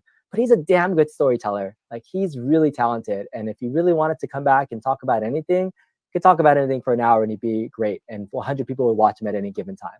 I'm very topic focused. If I have a mod, all you do is just remove the comment section, remove the people talking in the chat. Like you'll be okay. Like I think that's their distraction. Yeah, it's on everybody's comments and well that, and they but then they realize that when they're not engaged, they're not going to keep the view count. Right. Wow. Yep. And then that's why they feel compelled to allow the noise to continue in their chat, knowing damn well prior it was those same people causing issues. Right. Instead of going, nah, not today, Satan. You know, I'm going to talk about where I get my audience to watch me. So again, this like people hate on 19K, but I like his format. I do He'll too. sit there for like 30 minutes, acknowledge everybody. He's like, all right, cool, everyone. I acknowledge everybody that decided to join me at the beginning of the stream. I'm going to talk about what I'm going to talk about, and just go on. Everyone can have their little chat in there. He already acknowledged you. Sorry you showed up late. If you do a super chat and it's reasonable, he'll read it. Boom, that's it. Right. This was a little bit of an incoherent stream, but this was weighing a lot on my mind about, you know, why he left and why people are stopping to make content, or why people do things because of what other people say. If anything, stop giving a fuck about what other people say and still continue to enjoy the early times where you still enjoyed building this hobby and talking about this stuff because it's interesting. And whatever you're interested in now, talk about that, and don't feel like it's like you're being fake or have to talk about something else. I think that's what makes me sad more than anything, is that people feel like they have to be a certain way because other content creators are saying stuff that influence the larger community, and they feel like they might internalize it. So I hope that content creators are saying stuff that influence the larger community. Fact check. Is Kong a content creator that's one of the largest in this community? So he's, if we go with that fallacy, which is a fact to me, then he's an influencer. You know? Yeah, that Red Cross thing, man. I tuned in because I wanted to get me an Outrun cabinet, and if it wasn't for him putting it together with, I guess, with John D, I wouldn't have never paid attention to any of that. Right. He's definitely a major influencer. Major, because everyone likes him. Mm-hmm. For good reasons. He's a good guy. I've noticed on some of these big YouTube channels, we'll do super chats at the end of the stream, and if someone is acting a fool, they don't acknowledge them. They stop that noise. Bam. But how long has it taken for a lot of them and our communities, our big YouTubers who are actually super small, but our big YouTubers to finally go, let's stop that noise, you know? Not too many of them. It took a long while. And let's I'm gonna just say the elephant in the room. It wasn't until She Lion sounded the alarm. And thank you to those that acknowledged her and acted appropriately. Hope that makes sense. I don't know if Justin's gonna watch this or anybody else, but I love that there's a big community out there making content now. I've tried to support any other content creator that I've seen in this space. James Hates Everything and the Arcades Anonymous guys and Biggie D and Cornicade. You know, I think it's great that we have guys like PD7 and folks that are really providing content that people want to watch, and people are getting their fix from a lot of different places.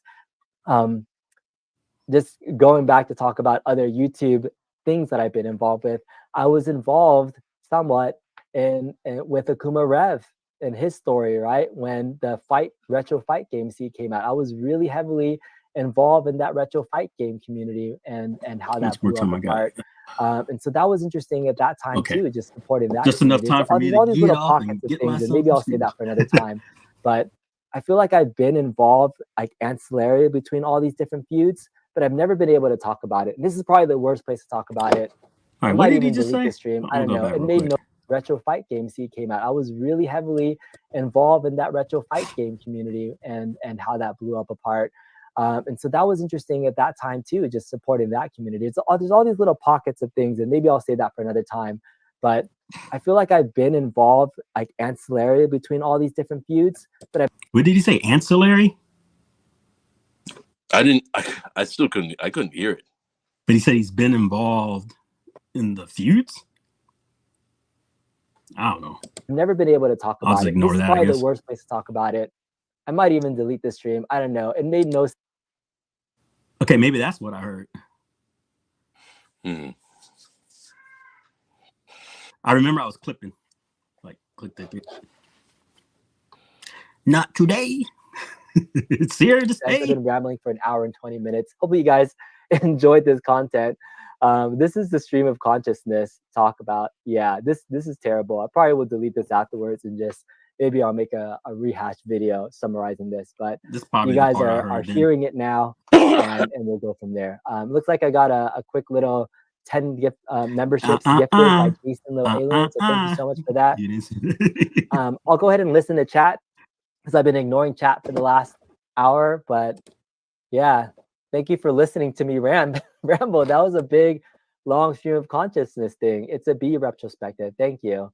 Justin's music streams are really fun. I'll answer any questions that He's anybody good has at at this that point in guitar, time, but isn't he, I don't know how Justin? He was relevant playing this one stream song. is for the future. It was nice when I it asked was him to just play the audio quality is the bad. guitar on I might his redo outro. this story and do it at a different point in time. I don't know All why right. Why can't NBC2 cabs be attractive? should have a cover band. And all they should do, the cover band for this arcade community, home arcade community, is just play video game music. Like, yeah. I think Justin would be. Yeah. Maybe I'll Shit. pitch that to him one day if he ever decides Oh, I didn't even to, talk about the freaking come through NBC2 again. whatchamacallit, X-Men 97 cabinet. That's a good All right, the idea. short of that cabinet is that I'm pissed that it's I'm gonna not bring an that up, actual man. That's Capcom form awesome. That's a factor, great right? The fact idea. that it's not an HS5 He or would Big Blue destroy it is in a totally good way. stupid. Like Yeah. they could have kept the X-Men 97 artwork and just put it in a different cap form factor. I think everybody would have been happy. The fact that they kept it in the Midway design, the MK30th deluxe Is that cabinet, is that what's throwing was people off? stupid dumb move. I'm assuming it's You the know, design choice why of the couldn't they cabinet just make itself. that a different form is the factor and bad give thing. somebody else? I another something? It understand would have that. taken But nothing what to do about that. I They don't don't think cost the more money to artwork make an is bad, HS5, though. but they already did it. They sold HS5 at $500. I must be tripping. This is a $500 cabinet. It should Maybe have been because a I'm no-brainer gonna to be do a that. That was fanboy for stupid that and dumb. 97 because Otherwise, I'm excited all about it what's is just about a to come. collaboration with the Right. Marvel Disney Plus thingy for And I like the X-Men 97. white I'm a big thing X-Men going on. 97 Like I fan. just think it's I a might good even make a class. I separate don't video know. I'm about just that that later guy. on. Yeah, Because I like the I big loved X-Men 97. It was really awesome. white portion is, So, but then when it gets down lower, man, it just reminds me of like it looks like it's purpose for Saturday morning cartoons, and I'm like, nah, just stick to arcade. Right. But like I understand where the company's going with it and who they're Oh trying yeah, to. we got to do our poll. For Okay. everybody else, maybe put it in the comments later. Okay. Ask your children their opinion on the Marvel versus Capcom 2 cabinet. Do not be biased. Do not go, hey, what do you think? Da-da. Just say only these words. What is your opinion? And show them the picture. Don't try to be like, hey, like, because kids, feed off of that negative energy, right? Just Right. say, what is your opinion? And to show them the picture. And I want to hear their take. If you guys see this in the future or whatever, please put it in the comments. I really want to know because I think this is a good topic to find out if we're just a bunch of 40-year-old men that hate on stuff, or if this should be marketed for another crowd. that's it. That's all I have to say. All right. The struggle with not wanting to give viewing time to channels that talk JAMA, but I also want to hear the tea. Right? Yeah, I know that stuff. What's for dinner? I think I will be making some. I got some leftover sweet potato fries and some ramen. So that sounds good. All right, even the artwork is subpar. Yeah, the X-Men 97 art. I wonder if it's like in the style of the new one that they did, and if they didn't get the actual older designers to do it. And there's like no nostalgia from an arcade perspective to have that on an arcade cabinet. I just don't really know who that's for. So like, it's absolutely just a money grab to be able to connect with the hype of X-Men 97. Who's it? All right, Mr. Keebler says, I don't mind the form. The shape as millennials, much, dude, rather that were seeing it born in XL 97. Deluxe cabs are more wobbly than the riser cabs. You know what? You're right. And I think I maybe will make a video about the state of the MVC2 cabinet to date. I was playing online MVC2 the other day, and I was playing East Coast people, and the lag difference was much better. So either people are getting it and they're wiring in and the experience is better. But I continue to mostly play MVC1 is my main game that I play there. But XL would have been great, but they still have this $599 price point for deluxe cabs. A $599 XL for MVC2 would have been amazing. I agree. James says, what if they did that because we are getting a new HS5 and a big blue this year? I think they missed their opportunity if they were going to do that already. If they're going to make a Capcom Deluxe like legacy cabinet. Yeah, I don't know if they would do another HS5 at this point. A Big Blue, maybe that would be awesome, but Big Blue for retailers didn't sell well. Like maybe Oh the no. cabinet it turned off the Okay. general public, but arcade enthusiasts liked it. But yeah, I would hope that they would do any future Capcom titles, and that I don't get it. I love the HS5 design. I kind of wanted to get it when I was on sale for $2.99, but I didn't really want to. Philly Chick, Jen is here. I took several steps back from the home arcade space due to the drama and life in general. You also got into lightsabers, which are also expensive. I've seen Philly Chick's lightsabers. Philly Chick, I love you. You're awesome. You're one of the original people that I really enjoyed watching your Star Wars kick-ass videos. I always appreciate when you stop by to say hello. So thank you, Jen. I appreciate you for hanging out and being one of my early followers. Darth Blacken says, I don't think you have to disclose anything. It's your channel, your opinions, no matter how you come to them. You seem genuine to me, and thanks for your fun education. Kong, if I'm gonna tell you right now, if you take this man's word for a fact, you will be wrong.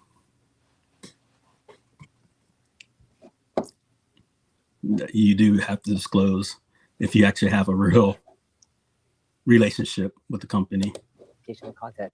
Thanks. I think up to a certain point, that yeah, it is my channel and it's YouTube. People are looking for you as your personality to listen to. So I don't think there was ever anytime anybody's questioned somebody's morality about like not whatchamacallit disclosing as a way to nefariously, deceptively deceive the community about disclosures. I think that's tinfoil hat shit to me, to like think that people are honestly doing that with the intent of not. I understand what he's saying to a degree, Mm-hmm. but he's not acknowledging the facts of the factoids. This is exactly what you were doing. If I covered this already, so this isn't some tinfoil hat shit. He already admitted to this with the stint with the Time Crisis, that they were going around pitching certain things at certain moments, and at the time, Dubs jumped ahead of it, kind of thing, because he showed his friends stuff like that. That's generating false buzz. It's not like he caught on to it and did it on his own accord. No, it's like, hey, here's something that nobody knows about, and then jumping in on it. Right, and didn't he have it? You're generating, you're generating topics. No. And then he had the cabinet for 2 months before everybody. Right. So.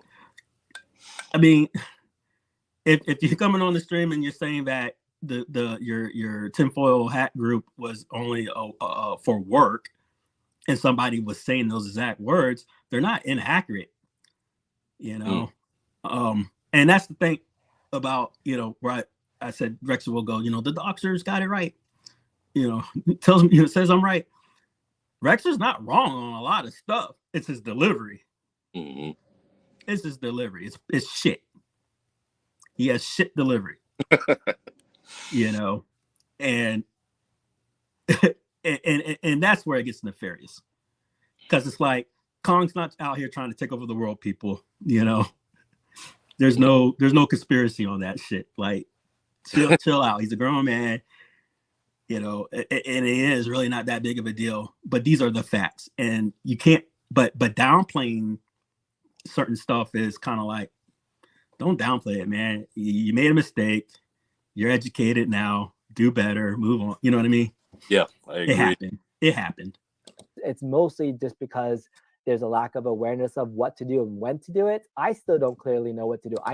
See, ignorance. Prior law enforcement, what they say about the law, ignorance of the law is what? Mm-hmm. No excuse. If you're not aware, I could probably promise you A1UP has an influencer guideline. I know Best Buy does. They tell you what you can and can't do. If you're uneducated and unaware of what you need to do, I'll be more than happy to forward you the FTC.gov guidelines. Right. Then you can't sit there and jumble up. I still don't know what to do. Well, then educate yourself. Google it, my brother. Google it. Google it. FTC.gov. Like you just type it in. Type in what you're talking about right now. I promise you, it's going to pop up. Promise you, it's going to pop up. Now you're aware. Educate yourself. It's too simple. Anytime you have something that Cyrus is buzzing in your ear and he's like, "Hey, hook me up," you disclose it to the necessary degree you need to disclose it, and you move the fuck on. Yeah. But by not disclosing it, and someone busts your bubble, you can only call them crazy so much. Just saying. I know when I get an actual product in hand, like the Time Crisis or anything else that I've received, or like a shirt, or being it doesn't have to just be a product, being number one in line, getting a discount, things that are not options to civilians like me. Yes, he's right. Jealousy is playing a part in a lot of the negativity that's directed towards them. Yeah.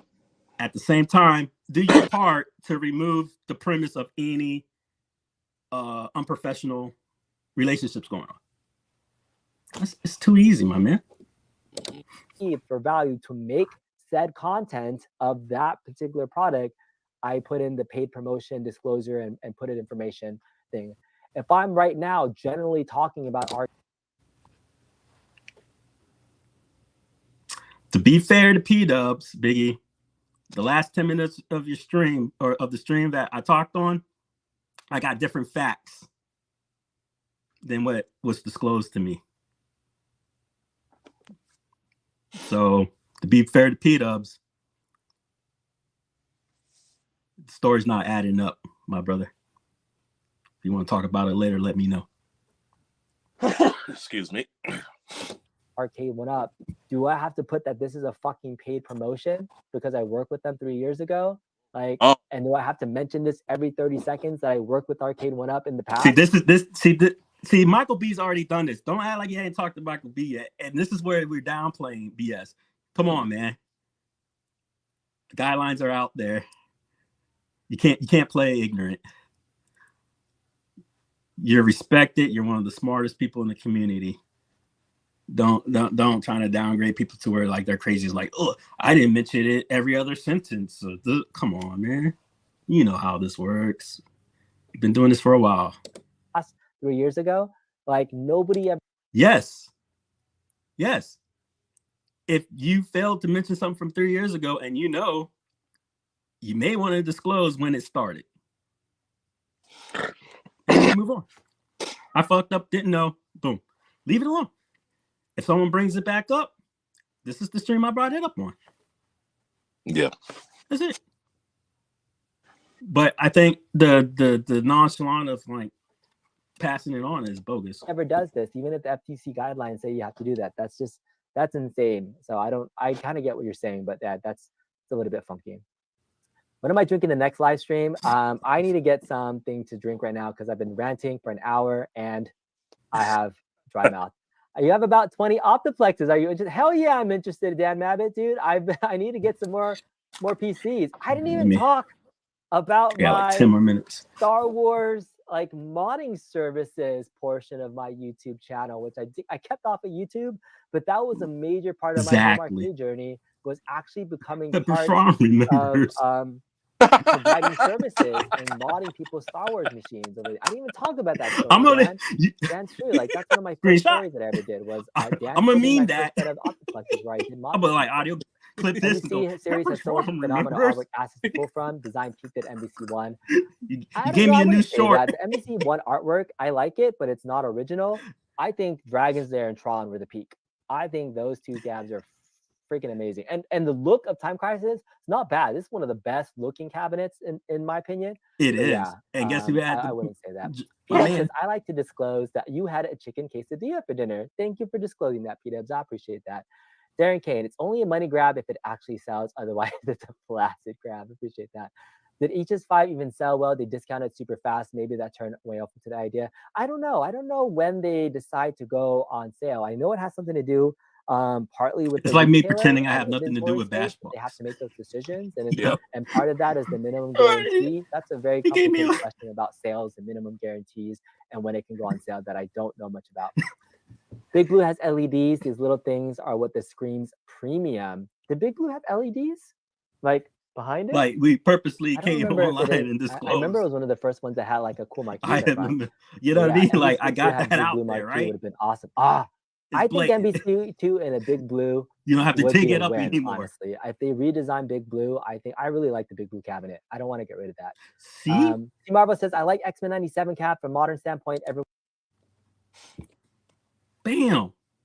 I think that maybe I don't know why it's just me that each one I has like. a I like multi-page that's installed. because you know you said it seems there's enough wiggle room. because I remember you mentioned about the Saturday morning cartoons. It's like, well, your poison is my nostalgia. Like, I like it, you know. Like, For it went up to make nostalgic stuff and new. but that's the Yeah, cool if thing, right? X-Men We all 97 have was our your own jam opinions. and you're an NBC2 You don't fan, like it, so yeah, you I ain't think gonna there's buy a it. But you market can for say that. you don't I like think it there's some because people there's that no really hate like coming that. from you These are about it. functional And I could be like, furniture well, I pieces like of it. You're art like, in okay, people's you living like it, rooms and game and we rooms move the that fuck look on. fantastic, and Exactly. they How play hard is decent that? for your casuals, right?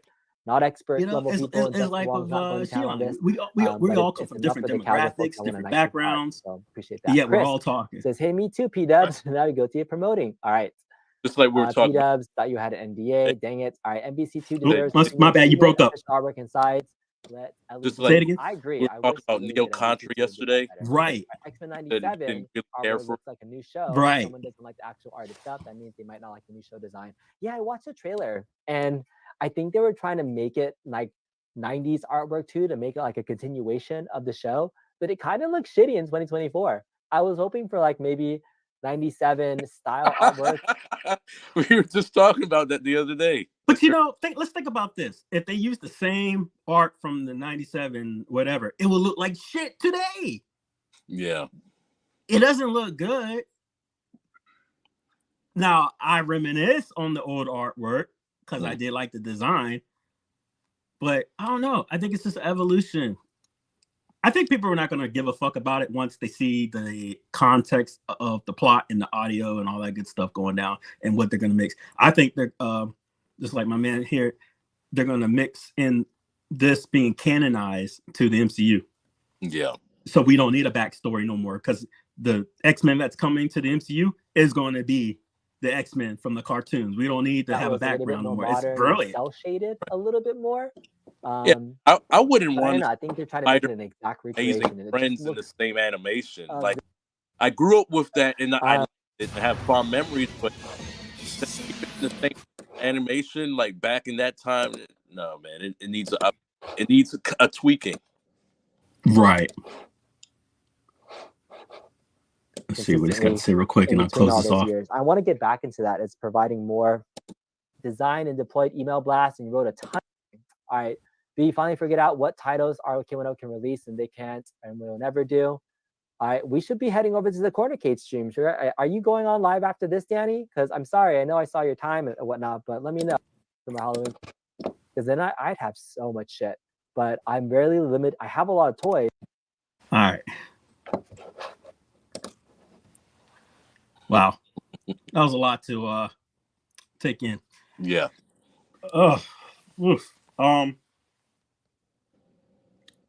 think what I noticed a lot about streamers that pass the buck about what occurred, they know damn well what's happened was wrong. And then they go, "Oh, the drama." I think it's cowardly to not to speak on what it is, and then try to present it to your audience like it's no big deal. Yeah. I think that's a coward move. And I'm taking this shit to heart because you know damn well what happened. And I think it's disingenuous. I think it's low. You know, like you make good points, but then at the same time, you're downplaying serious issues, Yeah. in real life issues, and don't act dumb about the stuff that's happening. There are people who are unfairly attacking other people, just like he's being unfairly attacked on topics. But then yet, when you can do right, you too, brother, don't downplay it. You know, if you're not brave enough to talk on it, I think you should keep your mouth shut. I agree. Just keep your mouth shut. Why bring it up at all? Because if you can't talk on the topic, you're scared. But then also the disconnect is it doesn't affect me. Fine. But God damn, it must be a great world you live in that people you declare are your friends or not your friends or whatever, that you can ignore the hoopla, that you know bad actions happen to others that are good in this space. Yeah. To the point where actions have occurred and then you enable it. You're an enabler. Hey, go to this whatever stream, but they're the drama. Yeah. You know, give me a break. And I would love to hear their hot take and not some YouTube response. I'll come on the fucking show. I'll come on yours. Rebuttal me in real time. Mm-hmm. Rebuttal me in real time. Why what I'm saying is incorrect. I would love to hear it. Because I think in people's hearts of hearts, they know that I'm making a solid point. Even if I'm off a little bit, that I'm coming from a good place, you know.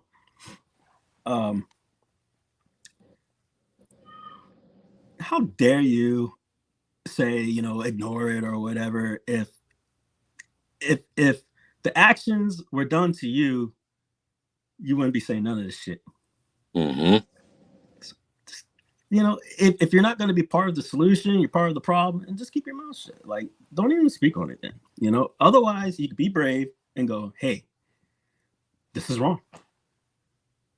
Yeah. And you don't even have to say nothing else on it. You know, there comes the whole Hamilton shit, you know, with my man, you know, like you don't stand for nothing, and what do you stand for? You know, like what is your modus operandi? Where's your morals? Mm. You know, you don't have to necessarily take a side just to go, it's wrong. You know, if I said something bad, and even if we're friends, you would tell me. Exactly. Yep. You know, hey, you were a little off on that last stream or whatever. And, you know, I'm like, oh shit, you know, thank you for letting me know.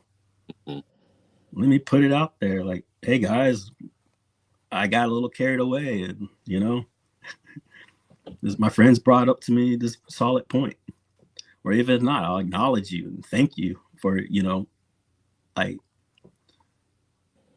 so maybe they don't have good friends. Maybe that's what it is. Maybe find a better circle of people. If they're not, you know, if you don't have good friends telling you what's right or wrong, or you don't want to listen to them when they bring it to your attention, hey, this happened to this person, and you want to keep them, you know, detracting in the scene, you may be part of the problem. And I think that's what upsets me the most, is that they talk around it, generalize it, don't speak on it.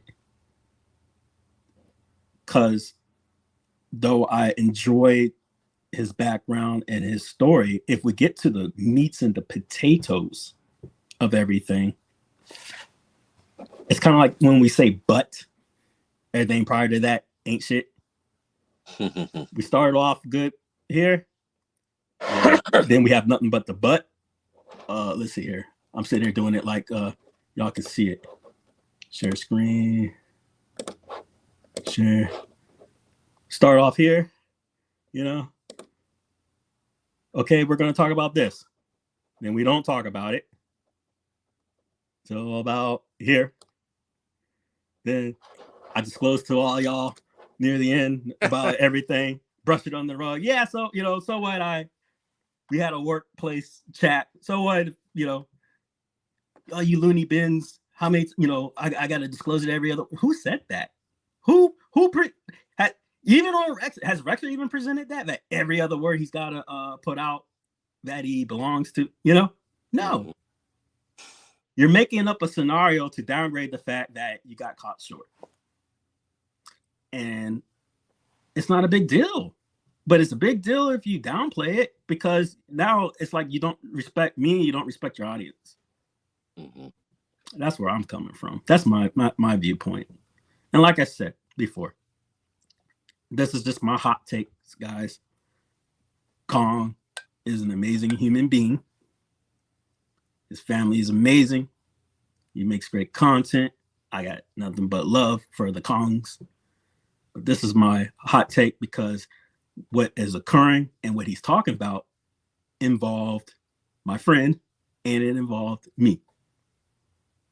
And I'm not going to let you downplay shit. And if you don't want to be a part of whatever, then don't be a part of it. But then you don't have a place to speak, in my opinion, on it, because what are you bringing to solve this? Let's just go back playing video games, guys. Who gives a fuck? It's hard to play video games if cops are knocking on your door. So hard to play video games if you got chased off and you don't want to stream no more. Yeah. Come on, man. Some people are, some people are not. You're right about that. But it depends on where you're coming from. Are the victims of the incident sensitive, or are the people who just can't handle calling people out, sensitive, or receiving a remote criticism? I get criticized all the time. It just comes with the territory, right? People aren't going to like me speaking on shit. But that's how it works, right? Because not everybody's got to agree. Half people don't agree with me. Some people do. I'm not an influence. I got 100 people to my subscriptions, whatever. Who cares? But these are my opinions. I want to speak on them. You don't have to like it. I don't really care. This is hot takes. Your opinion is your opinion. My opinion is my opinion.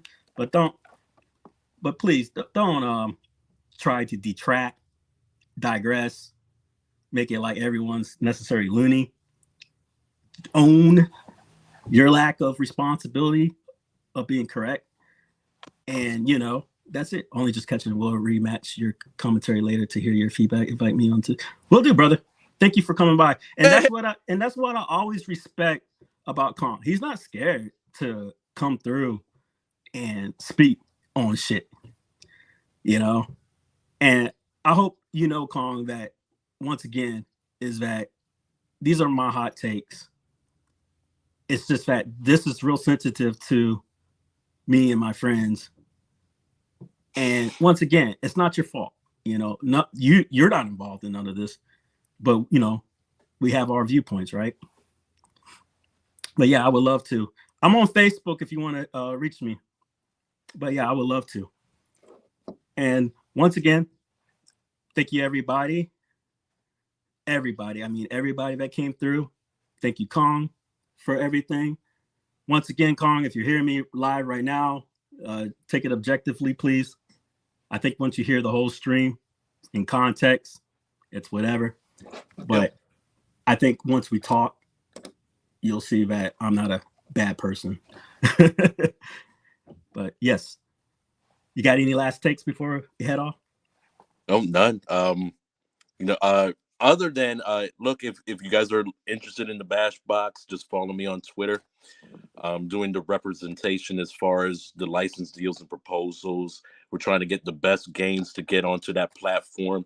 And when it does come out within the second quarter of April, it's going to be one of the best consoles out there. You're not going to have to worry about the drama that went in between Xbox and PlayStation, or worry about who's getting what, or what games you're not going to be able to get, or what games that is going to be kept on the console.